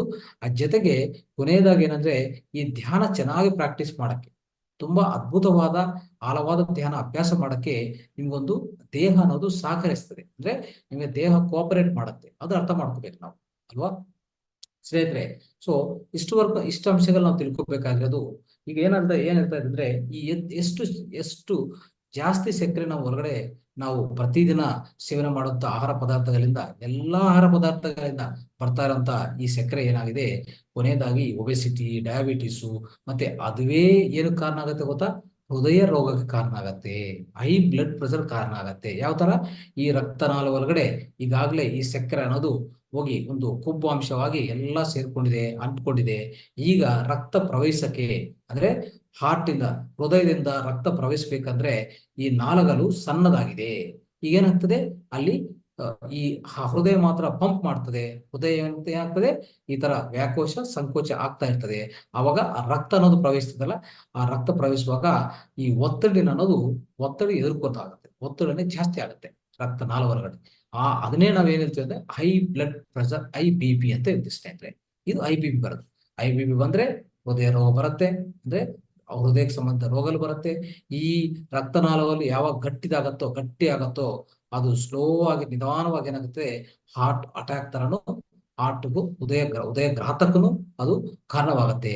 ಇಷ್ಟೆಲ್ಲಾ ಅಡ್ಡ ಪರಿಣಾಮಗಳು ಒಂದು ಗ್ಲೂಕೋಸ್ ಹೆಚ್ಚಾಗಿದ್ದಕ್ಕೂ ಇಷ್ಟೆಲ್ಲಾ ಕಾರಣಗಳಾಗಿ ಸ್ನೇಹಿತರೆ. ಅದಕ್ಕೋಸ್ಕರ ಅದ್ರ ಮೇಲೆ ಪೂರ್ತಿ ಗಮನ ಇಟ್ಕೊಂಡು ಜ್ಞಾನವನ್ನು ತಗೊಂಡು ನಾವು ನಮ್ಮ ಆಹಾರ ವಿಧಾನಗಳನ್ನು ನಾವು ಪಾಲನೆ ಮಾಡಿದ್ರೆ ನಮ್ಗೆ ಯಾವಾಗಲೂ ಆರೋಗ್ಯವಾಗಿ, ಸುಖವಂತವಾಗಿ, ಆನಂದವಾಗಿರ್ಬೇಕು ಇರ್ಬೋದು ಅಂತ ನಾನು ಹೇಳ್ತಾ ಸ್ನೇಹಿತರೆ, ಇವತ್ತಿನ ಈ ಅಂಶದ ಬಗ್ಗೆ ಸ್ವಲ್ಪ ಮಾಹಿತಿ ನಾವು ತಿಳ್ಕೊಂತ ಹೋಗೋಣ. ಓಕೆ, ಈಗ ನೋಡಿ, ಅದಕ್ಕೆ ಏನ್ ಮಾಡ್ಬೇಕು ನಾವು ಅಂದ್ರೆ, ಈ ಹೆಚ್ಚು ಗ್ಲೂಕೋಸ್ ಉತ್ಪನ್ನ ಆಗುವಂತ ಅಂಶಗಳು ತೆಗೆದಾಕ್ಬೇಕು ನಮ್ಮ ಆಹಾರ ವಿಧಾನದಿಂದ, ನಮ್ಮ ಡೈಟ್ ಇಂದ. ಸೊ ನಾವು ದಿನಾಲು ಏನ್ ತಿಂತೀವೋ ಅದರಿಂದ ತೆಗೆದಾಕ್ಬೇಕು. ಅದಕ್ಕೋಸ್ಕರ ಈ ಭತ್ತ, ಈ ಬಿಳಿ ಭತ್ತ ಏನಿದೆಯೋ ಈ ಭತ್ತ ತೆಗೆದಾಕ್ಬೇಕಾದ್ರೆ, ಗೋಧಿ ತೆಗೆದಾಕ್ಬೇಕು. ಮತ್ತೆ ಇದು ಬದಲಾಗಿ ಏನ್ ಯೂಸ್ ಮಾಡ್ಕೋಬಹುದು, ನಾವು ಏನ್ ಉಪಯೋಗ ಮಾಡ್ಕೋಬಹುದು ಅಂದ್ರೆ, ಎಷ್ಟೋ ಅಂಶಗಳಿದೆ, ಎಷ್ಟೋ ಒಳ್ಳೆ ಧಾನ್ಯಗಳಿದೆ. ಏನ್ ಧಾನ್ಯಗಳು? ಸಿರಿಧಾನ್ಯಗಳು, ಮಿಲ್ಲೆಟ್ಸ್, ಓಕೆ, ಜವಗೋಧಿ, ಬಜ್ರ, ರಾಗಿ ಅಲ್ವಾ, ಈ polished rice, unpolished rice, okay, ಅದು ಬ್ರೌನ್ ರೈಸ್ ಆಗ್ಬೋದು, ರೆಡ್ ರೈಸ್ ಆಗ್ಬೋದು, ಬ್ಲ್ಯಾಕ್ ರೈಸ್ ಆಗ್ಬೋದು, ನವಾರ ರೈಸ್ ಆಗ್ಬೋದು, ರೈಟ್, ಮಾಪಿಲ್ಲೆ ಸಾಂಬಾ ಅಂತ ಒಂದು ರೈಸ್ ಇದೆ. ಎಷ್ಟೋ ಬೇರೆ ಬೇರೆ ನಮ್ಮ ನೇಟಿವ್ ಬ್ರೀಡ್ಸ್, ಅಂದ್ರೆ ನೇಟಿವ್ ಅಲ್ಲಿ ನಮ್ಮ ಜಾತಿಯ ಈ ಬೀಜಗಳಿದೆ, ಅದರಿಂದ ತಯಾರಾದಂತ ಒಂದು ಒಳ್ಳೆ ಭತ್ತ ಇದೆ. ಅದು ತಿನ್ಬೋದು ಬೇಕಂದ್ರೆ, ಅದರಲ್ಲಿ ನಾರಾಂಶ ಜಾಸ್ತಿ ಇರುತ್ತೆ. ಇದು ಅರ್ಥ ಮಾಡ್ಬೇಕು. ಅದಕ್ಕೋಸ್ಕರ ಈಗೇನಂದ್ರೆ, ಈ ಆಹಾರಗಳು ಯಾಕೆ ನಾವು ಅದು ತೆಗೆದಾಕಿ ತಿಂತಾ ಇದ್ದೇವೆ ಅಂದ್ರೆ, ಸ್ನೇಹಿತರೆ ಒಂದೇ ಒಂದು ಕಾರಣ, ನಾರ ಪದಾರ್ಥ ಹೆಚ್ಚಾಗಿರ್ಬೇಕು, ಅಂದ್ರೆ ಫೈಬರ್ ಕಾಂಪೊನೆಂಟ್ ಹೆಚ್ಚಾಗಿರ್ಬೇಕು. ಫೈಬರ್ ಅನ್ನೋದು ಅಷ್ಟೇ. ಸೊ ಫೈಬರು, ಕರಗ ಹೋಗಲ್ಲ ಅಂತ ಒಂದು ಫೈಬರ್ ಇದೆ. 2 ತರ ಫೈಬರ್ ಇದೆ ಅದ್ರದ್ದು, ಅರ್ಥ ಆಯ್ತಾ? ಸೊ ಯಾವುದೇ ಫೈಬರ್ ಇರಲಿ, ಫೈಬರ್ ಅನ್ನೋದು ಹೆಚ್ಚಾಗಿರ್ಬೇಕು. ಮತ್ತೆ ಸರಿ, ಇನ್ ಸ್ವಲ್ಪ ಜನಕ್ಕೆ ಏನು ಸಂಶಯ ಬರ್ತದೆ ಅಂದ್ರೆ, ನಾವು ಹೆಚ್ಚು ಹಣ್ಣುಗಳು ತಿಂದ್ರೆ, ಹೆಚ್ಚು ತರಕಾರಿ ತಿಂದ್ರೆ ಒಳ್ಳೆ ಫೈಬರ್ ಸಿಗತ್ತಲ್ಲ, ಯಾಕೆ ಇದೆಲ್ಲ ನಾವು ಈ ಸಿರಿಧಾನ್ಯಗಳು ಇದೆಲ್ಲ ಸೇವನೆ ಮಾಡ್ಬೇಕು ಅಂದ್ರೆ, ಖಂಡಿತವಾಗಿ ಆಗಲ್ಲ. ಯಾಕಂದ್ರೆ ನೀವು 4-5 kg ತಿನ್ಬೇಕಾಗತ್ತೆ. ಇದು ಯಾಕಂದ್ರೆ ಪ್ರತಿ ತರಕಾರಿಯಲ್ಲಿ ಮತ್ತೆ ಹಣ್ಣುಗಳಲ್ಲಿ ಏನಿರ್ತದೆ ಗೊತ್ತಾ, ಹೆಚ್ಚು ನೀರಾಂಶ ಇರುತ್ತೆ, 90% ವಾಟರ್ ಇರುತ್ತೆ. ಮತ್ತೆ ನಿಮ್ಗೆ ಎಲ್ಲಿ ಮಿಕ್ಕಿರೋದು ಏನಿರುತ್ತೆ, ಸ್ವಲ್ಪ ವಿಟಮಿನ್ಸು, ಬೇರೆ ಬೇರೆ ಪೋಷಕಾಂಶಗಳು ಇರ್ತದೆ, ಅಷ್ಟೇ ಇರೋದು. ಮತ್ತೆ ನಾರ ಪದಾರ್ಥ ಎಲ್ಲಿದೆ? ನಾರ ಪದಾರ್ಥ ಅಲ್ಲಿನೂ ಕಡಿಮೆ ಇದೆ. ನೀವು ಹೆಚ್ಚು ಪರಿಣಾಮಗಳು ತಿಂದ್ರೆ ಅವಾಗ ಸ್ವಲ್ಪ ನಿಮ್ಗೆ ಈ ನಾರ ಪದಾರ್ಥ, ಫೈಬರ್ ಅನ್ನು ಸಿಗ್ತಾ ಇರ್ತದೆ. ಈಗಾಗಲೇ ಹೇಳ್ಕೊಡ್ತೀವಿ, ಈ ಸಿರಿಧಾನ್ಯದಲ್ಲಿ ಹೆಚ್ಚು ಪರಿಣಾಮದಲ್ಲಿ ಫೈಬರ್ ಸಿಗತ್ತೆ. ಯಾವ ತರ ಅಂದ್ರೆ, ಈಗ ಭತ್ತದಲ್ಲಿ ಎಷ್ಟಿದೆ, ಗೋಧಿಯಲ್ಲಿ ಎಷ್ಟಿದೆ ಈಗಾಗಲೇ ತಿಳ್ಕೊಂಡಿದ್ವಿ. ಮತ್ತೆ ಸಿರಿಧಾನ್ಯದಲ್ಲಿ ಎಷ್ಟಿರ್ತದೆ, ಈ ರಾಗಿ ಬಜ್ರಲ್ಲಿ ಎಷ್ಟಿರ್ತದೆ ಅಂದ್ರೆ, 3-5 ಗ್ರಾಮ್ಸ್, 3.5 ಗ್ರಾಮ್ಸ್, ಒಂದು 100 ಗ್ರಾಮ್ಸ್ ಧಾನ್ಯ ತಗೊಂಡ್ರೆ ಅಷ್ಟು ಇರುತ್ತೆ ಸಿರಿಧಾನ್ಯ, ಈ ರಾಗಿ ಮತ್ತೆ ಬಾಜ್ರದಲ್ಲಿ. ಮತ್ತೆ ಸಿರಿಧಾನ್ಯಗಳು ಅಂದ್ರೆ ಏನದು, ನವಣೆ, ಸಾಮೆ, ಬರಗು, ಹರಕ, ಇದರಲ್ಲಿ ಎಷ್ಟಿರುತ್ತೆ, ಅದರಲ್ಲಿ ಎಲ್ಲ ಸೇರ್ಕೊಂಡ್ರೆ 8-12 ಗ್ರಾಮ್ಸ್, 8-12 ಗ್ರಾಮ್ಸ್, ಒಂದು 100 ಗ್ರಾಮ್ಸ್ ಧಾನ್ಯ ತಗೊಂಡ್ರೆ ಅಷ್ಟಿರುತ್ತೆ. ಅದು ತುಂಬಾ ಸಹಾಯಕಾರಿ. ಅದನ್ನೇ ಏನಾಗ್ತದೆ, ಅಂತ ಆಹಾರ ನಾವು ಸೇವನೆ ಮಾಡಿದ್ರೆ ಏನಾಗ್ತದೆ ಇಲ್ಲ, ಅಂತ ಆಹಾರ ಸೇವನೆ ಮಾಡಿದ್ರೆ, ಈ ಈ ನಾರ ಪದಾರ್ಥ ಹೆಚ್ಚಿರುವಂತ ಆಹಾರ ಸೇವನೆ ಮಾಡಿದ್ರೆ ಏನಾಗ್ತದೆ, ಮೊದಲನೇದು, ಸೊ ನಾವು ತಿಂದಿದ ತಕ್ಷಣ ಜೀರ್ಣ ಆಗಲ್ಲ. ನೋಡಿ, ಒಂದು ರೈಸ್ ತಿನ್ನಿ, ಒಂದು ಭತ್ತ ಅಂದ್ರೆ ರೈಸ್ ತಿಂದ್ರೆ ಏನಾಗ್ತದೆ ಗೊತ್ತಾ, ಆ ರೈಸ್ ತಿಂದ ತಕ್ಷಣ, ಆಹಾರ ತಿಂದ ತಕ್ಷಣ 20 ನಿಮಿಷದಿಂದ 30 ನಿಮಿಷಕ್ಕೆ ಪೂರ್ತಿ ಜೀರ್ಣ ಆಗತ್ತೆ. ಜೀರ್ಣ ಆಗಿ ಅದು ಒಂದು ಗ್ಲೂಕೋಸ್ ಉತ್ಪನ್ನ ಆಗಿ, ಗ್ಲೂಕೋಸ್ ಹೋಗಿ ಬ್ಲಡ್ ವರ್ಗ ಸೇರ್ಕೊಂತದೆ. ಅಷ್ಟು ವೇಗವಂತವಾಗಿ ಈ ಜೀರ್ಣಕ್ರಿಯೆ ಮುಕ್ತವಾಗತ್ತೆ ಅಲ್ವಾ. ಅದು ಒಳ್ಳೇದಲ್ಲ. ಯಾಕಂದ್ರೆ ಸಡನ್ ಆಗಿ ಅಂದ್ರೆ, ಸೊ ಒಂದು ಆಕಸ್ಮಿಕವಾಗಿ ಬರುವಂತ ಈ ಹೆಚ್ಚು ಗ್ಲೂಕೋಸ್ ಇದೆಯಲ್ಲ, ಅದು ರಕ್ತ ಒಳಗಡೆ ಹೋಗಿ ಸೇರ್ಕೊಂತ ಗ್ಲೂಕೋಸ್ ಲೆವೆಲ್ಸ್ ಅತಿ ಹೆಚ್ಚಾಗುತ್ತೆ. ಈ ಗ್ಲೂಕೋಸ್ ಲೆವೆಲ್ ಹೆಚ್ಚಾದ್ರೆ ಏನಾಗುತ್ತೆ, ಶುಗರ್ ಲೆವೆಲ್ ಜಾಸ್ತಿ ಆಗಿದೆ ಅಂತ ಡಾಕ್ಟರ್ ಹೇಳ್ತಾ ಇರ್ತಾರೆ ಅಲ್ವಾ. ಅದು ಆಗ್ಬಾರ್ದು. ಆ ತರ ಆಹಾರಗಳು ಸೇವನೆ ಮಾಡಬಾರ್ದು. ಮತ್ತೆ ಏನ್ ಮಾಡ್ಬೇಕು, ನಾವು ಸಿರಿಧಾನ್ಯ ತಿಂದ್ರೆ ಏನಾಗ್ತದೆ, ಸಿರಿಧಾನ್ಯ ತಿಂದ್ಮೇಲೆ 9 ಗಂಟೆಗೆ ತಿಂದ್ರೆ ಏನಾಗ್ತದೆ ಸ್ನೇಹಿತರೆ, ನಿಧಾನವಾಗಿ ಅದು ಜೀರ್ಣ ಆಗ್ತಾ ಹೋಗ್ತದೆ. 4 ಗಂಟೆ ಬೇಕಾಗತ್ತೆ. 4 ಗಂಟೆವರೆಗೂ ಸೊ ಏನಾಗ್ತದೆ, ಸ್ವಲ್ಪ ಸ್ವಲ್ಪ ಸ್ವಲ್ಪ ಕರಗತ್ತೆ, ಅಂದ್ರೆ ಸ್ವಲ್ಪ ಜೀರ್ಣ ಆಗಿದ್ಮೇಲೆ ಸ್ವಲ್ಪ ಗ್ಲುಕೋಸ್ ನಿಮ್ಮ ಬ್ಲಡ್ ಒಳಗೆ ಸೇರ್ಕೊತದೆ. ಆ ಬ್ಲಡ್ ನೀವು ಆ ಗ್ಲುಕೋಸ್ ನೀವು ಯೂಸ್ ಮಾಡ್ಕೊಳ್ಳಿ, ಉಪಯೋಗಿಸ್ಕೊಳ್ಳೋ ಆ ಮುನುಪೆ ಮತ್ತೇನ್ ಬರ್ತದೆ, ಇನ್ ಸ್ವಲ್ಪ ಗ್ಲುಕೋಸ್ ಬರ್ತಾ ಇರ್ತದೆ. ಅದಕ್ಕೆ ಯಾಕಂದ್ರೆ ಇದು ಸ್ಲೋ ಡೈಜೆಷನ್ ಆಗ್ತಾ ಇರ್ತದೆ, ಸೊ ನಿಧಾನವಾಗಿ ಜೀರ್ಣ ಆಗ್ತಾ ಇರ್ತದೆ. ಅದು ಈ ಸಿರಿಧಾನ್ಯ ಪ್ರಾಮುಖ್ಯತೆ ಸ್ನೇಹಿತರೆ. ಅದಕ್ಕೋಸ್ಕರ ಸೊ ಇದು ಗಮನಿಸಿಕೊಂಡು ದಯವಿಟ್ಟು ಇದನ್ನು ನೀವು ಪಾಲನೆ ಮಾಡಿ, ಖಂಡಿತವಾಗಿ ತುಂಬಾ ಒಳ್ಳೇದಾಗುತ್ತೆ ಸ್ನೇಹಿತರೆ. ಸೊ ಇದೆಲ್ಲ ನಾವು ತಿಳ್ಕೊಂತ ಸ್ನೇಹಿತರೆ, ಇನ್ನು ಏನಿದೆ ಹೆಚ್ಚಾಗಂದ್ರೆ ಹಸು ಮತ್ತು ಎಮ್ಮೆ ಹಾಲು ನಿಲ್ಲಿಸಬೇಕಾಗತ್ತೆ. ಇದು ಅರ್ಥ ಮಾಡ್ಕೊಳ್ಳಿ ಸ್ನೇಹಿತರೆ. ಯಾವುದೇ ನಾವು ಹಾಲು ಅನ್ನೋದು ಕುಡಿಯಬಾರ್ದು. ಮೊದಲನೇದು, ಈ ಪ್ರಧಾನ ಆಹಾರ ಬದಲಾಗಿ ಏನ್ ತಗೋಬೇಕು, ಏನ್ ತಿನ್ಬೇಕಂತ ಈಗಾಗಲೇ ತಿಳ್ಕೊಂಡಿದ್ವಿ ಸ್ನೇಹಿತರೆ. ಅದು ಮೊದಲನೇ ಅಂಶ. ಏನು ನಾವು ಸೇವಿಸಬೇಕಾದಂತ ಅಂಶಗಳು, ಆಹಾರಗಳು ತಿಳ್ಕೊತಾ ಇದ್ದೀವಿ ನಾವು ಈಗ. ಓಕೆ. ಎರಡನೇದು, ಹಸು ಮತ್ತು ಎಮ್ಮೆ ಹಾಲು ಯಾವುದೇ ಹಾಲಿರ್ಲಿ ಅದು ಕುಡಿಯಬಾರದು, ಅದು ನಿಲ್ಲಿಸಬೇಕಾಗತ್ತೆ. ಇದು ನಿಲ್ಲಿಸಿದ್ರೆ ನಿಮ್ಗೆ ಎಷ್ಟೋ 30% ಅಂದ್ರೆ 30% ರೋಗಗಳು ಸ್ಟಾಪ್ ಆಗುತ್ತೆ. ಅದನ್ನು ಹೇಳ್ತಾ ಇದೆ, ಅರ್ಥ ಮಾಡ್ಕೊಳ್ಳಿ. ಓಕೆ. ಸೊ ಯಾಕಂದ್ರೆ ಯಾವುದೇ ಹಸುವಿನ ಒಂದು ಹಾಲು ಅನ್ನೋದು ಮಾನವ ಕುಲ ಅನ್ನೋದು ಕುಡಿಬಾರ್ದು. ಯಾಕಂದ್ರೆ ಈಗಾಗಲೇ ನೋಡಿ, ನೈಸರ್ಗಿಕ ಮತ್ತೆ ಬೇರೆ ಜಂತುಗಳನ್ನು ಎಲ್ಲಾನು ಒಂದ್ಸರಿ ಗಮನಿಸಿ. ಏನಾಗ್ತದೆ, ಯಾವುದೇ ಜಂತು ಇನ್ನೊಂದು ಜಂತು ಹಾಲು ಕುಡಿತದ ಈ ನೈಸರ್ಗದಲ್ಲಿ ನೋಡಿದ್ರೆ ಎಲ್ಲನ್ನ? ಅದು ಸಾಧ್ಯವಿಲ್ಲ. ಅಂದ್ರೆ ಅಷ್ಟು ಅರಿವು ಅದಕ್ಕಿದ್ರೆ ನಮ್ಗೆ ಯಾಕೆ, ನಮ್ಮ ಮನಸ್ಸಿಗೆ ಏನೋ ಆ ಅರಿವು ಯಾಕಿರಲ್ಲ? ಆ ಅರಿವು ಎಲ್ಲಿ ಒಟ್ಟೋಗಿದೆ ಆ ಅರಿವು ಅನ್ನೋದು? ಅಂದ್ರೆ ನಾವು ಅಜ್ಞಾನದಿಂದ ಮತ್ತೆ ಆ ದುರಾಸೆದಿಂದ ನಾವು ಇದೆಲ್ಲ ಮಾಡ್ತಾ ಇದ್ದೀವಿ ಸ್ನೇಹಿತರೆ. ಮತ್ತೆ ಅಜ್ಞಾನ ಯಾಕೆ ಅಂದ್ರೆ, ಒಂದು ಡಾಕ್ಟರ್ ಹೇಳ್ತಾರೆ ಒಳ್ಳೆ ಹಾಲು ಕುಡಿಯಮ್ಮ, ಒಳ್ಳೆ ಹಾಲು ಕುಡಿ ನಿಮ್ಮ ಮಕ್ಕಳಿಗೆ, ಒಳ್ಳೆ ಅವ್ರಿಗೆ ಒಳ್ಳೆ ಕ್ಯಾಲ್ಸಿಯಂ ಸಿಗತ್ತೆ ಅಂತ ಹೇಳ್ತಾರೆ. ಅದೆಲ್ಲ ತಪ್ಪು ಅಂಶ ಸ್ನೇಹಿತರೆ. ಅದಕ್ಕೋಸ್ಕರ ದಯವಿಟ್ಟು ನಿಲ್ಲಿಸಿ. ಯಾಕಂದ್ರೆ ಯಾವುದೇ ಹಾಲು ಕುಡಿದಿನೋ ಸೊ 3 ರಿಂದ 5 ವರ್ಷ ಆದ್ಮೇಲೆ ನಿಮಗೂ ಎಂಜೈಮ್ಗಳು ಉತ್ಪನ್ನ ಆಗಲ್ಲ ನಿಮ್ಮ ದೇಹದಲ್ಲಿ, ನಿಮ್ಮ ಜೀರ್ಣಕೋಶದಲ್ಲಿ ಉತ್ಪನ್ನ ಆಗಲ್ಲ. ಅಂತ ಎಂಜೈಮ್ ಯಾವ್ದು ಇಲ್ಲ ಜೀರ್ಣ ಮಾಡಕ್ಕೆ, ಯಾವುದು ಹಾಲು ಜೀರ್ಣ ಮಾಡಕ್ಕೆ ಅಂತ ಎಂಜೈಮ್ ಯಾವುದಿಲ್ಲ. ದಯವಿಟ್ಟು ನಿಲ್ಲಿಸಬೇಕಾಗತ್ತೆ. ಮತ್ತೆ ಇದು ಬದಲಾಗಿ ಏನ್ ತಗೋಬೇಕು ನಾವು? ಖಂಡಿತವಾಗಿ ನಮ್ಮ ಪ್ಲಾಂಟ್ ಅಂದ್ರೆ ಈ ಅನಿಮಲ್ ಮಿಲ್ಕ್ ಬೇಡ, ಅಂದ್ರೆ ಜಂತು ಮಿಲ್ಕ್ ಅನ್ನೋದು ಜಂತು ಹಾಲು ಅನ್ನೋದು ಬೇಡ.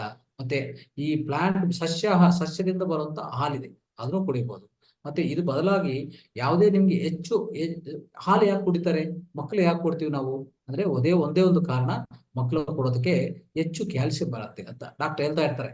ಹೆಚ್ಚು ಹಾಲು ಕೊಡಮ್ಮ, ಒಳ್ಳೆ ಕ್ಯಾಲ್ಸಿಯಂ ಬರುತ್ತೆ ನಿಮ್ಮ ಮಕ್ಕಳಿಗೆ ಅಂತ ಹೇಳ್ತಾ ಇರ್ತಾರೆ. ಒಳ್ಳೆ ಬೋನ್ಸ್ ಬಿಲ್ಡಪ್ ಆಗುತ್ತೆ, ಸೊ ಒಂದು ಬೋನ್ ಸ್ಟ್ರೆಂತ್ ಚೆನ್ನಾಗಿರ್ತದೆ, ಅಂದ್ರೆ ಸ್ನಾನಗಳು ಎಲ್ಲ ಚೆನ್ನಾಗಿರ್ತದೆ ಅಂತ ಹೇಳ್ತಾ ಇರ್ತಾರೆ. ಕರೆಕ್ಟ್, ಅದು ಕರೆಕ್ಟೇ. ಅಂದ್ರೆ ಕ್ಯಾಲ್ಸಿಯಂ ಚೆನ್ನಾಗಿರ್ಬೇಕು. ಮತ್ತೆ ಕ್ಯಾಲ್ಸಿಯಂ ಯಾವ ತರ ಕ್ಯಾಲ್ಸಿಯಂ, ಎಲ್ಲಿಂದ ಕ್ಯಾಲ್ಸಿಯಂ ತಗೋಬೇಕು ನಾವು? ಯಾವುದೇ ಜೀರ್ಣವಾಗತ್ತೋ ಅಂತ ಜೀರ್ಣವಾಗಂತ ಅಂತ ಅಂಶಗಳಿಂದ ನಮಗೆ ಆ ಕ್ಯಾಲ್ಸಿಯಂ ಬರಬೇಕು.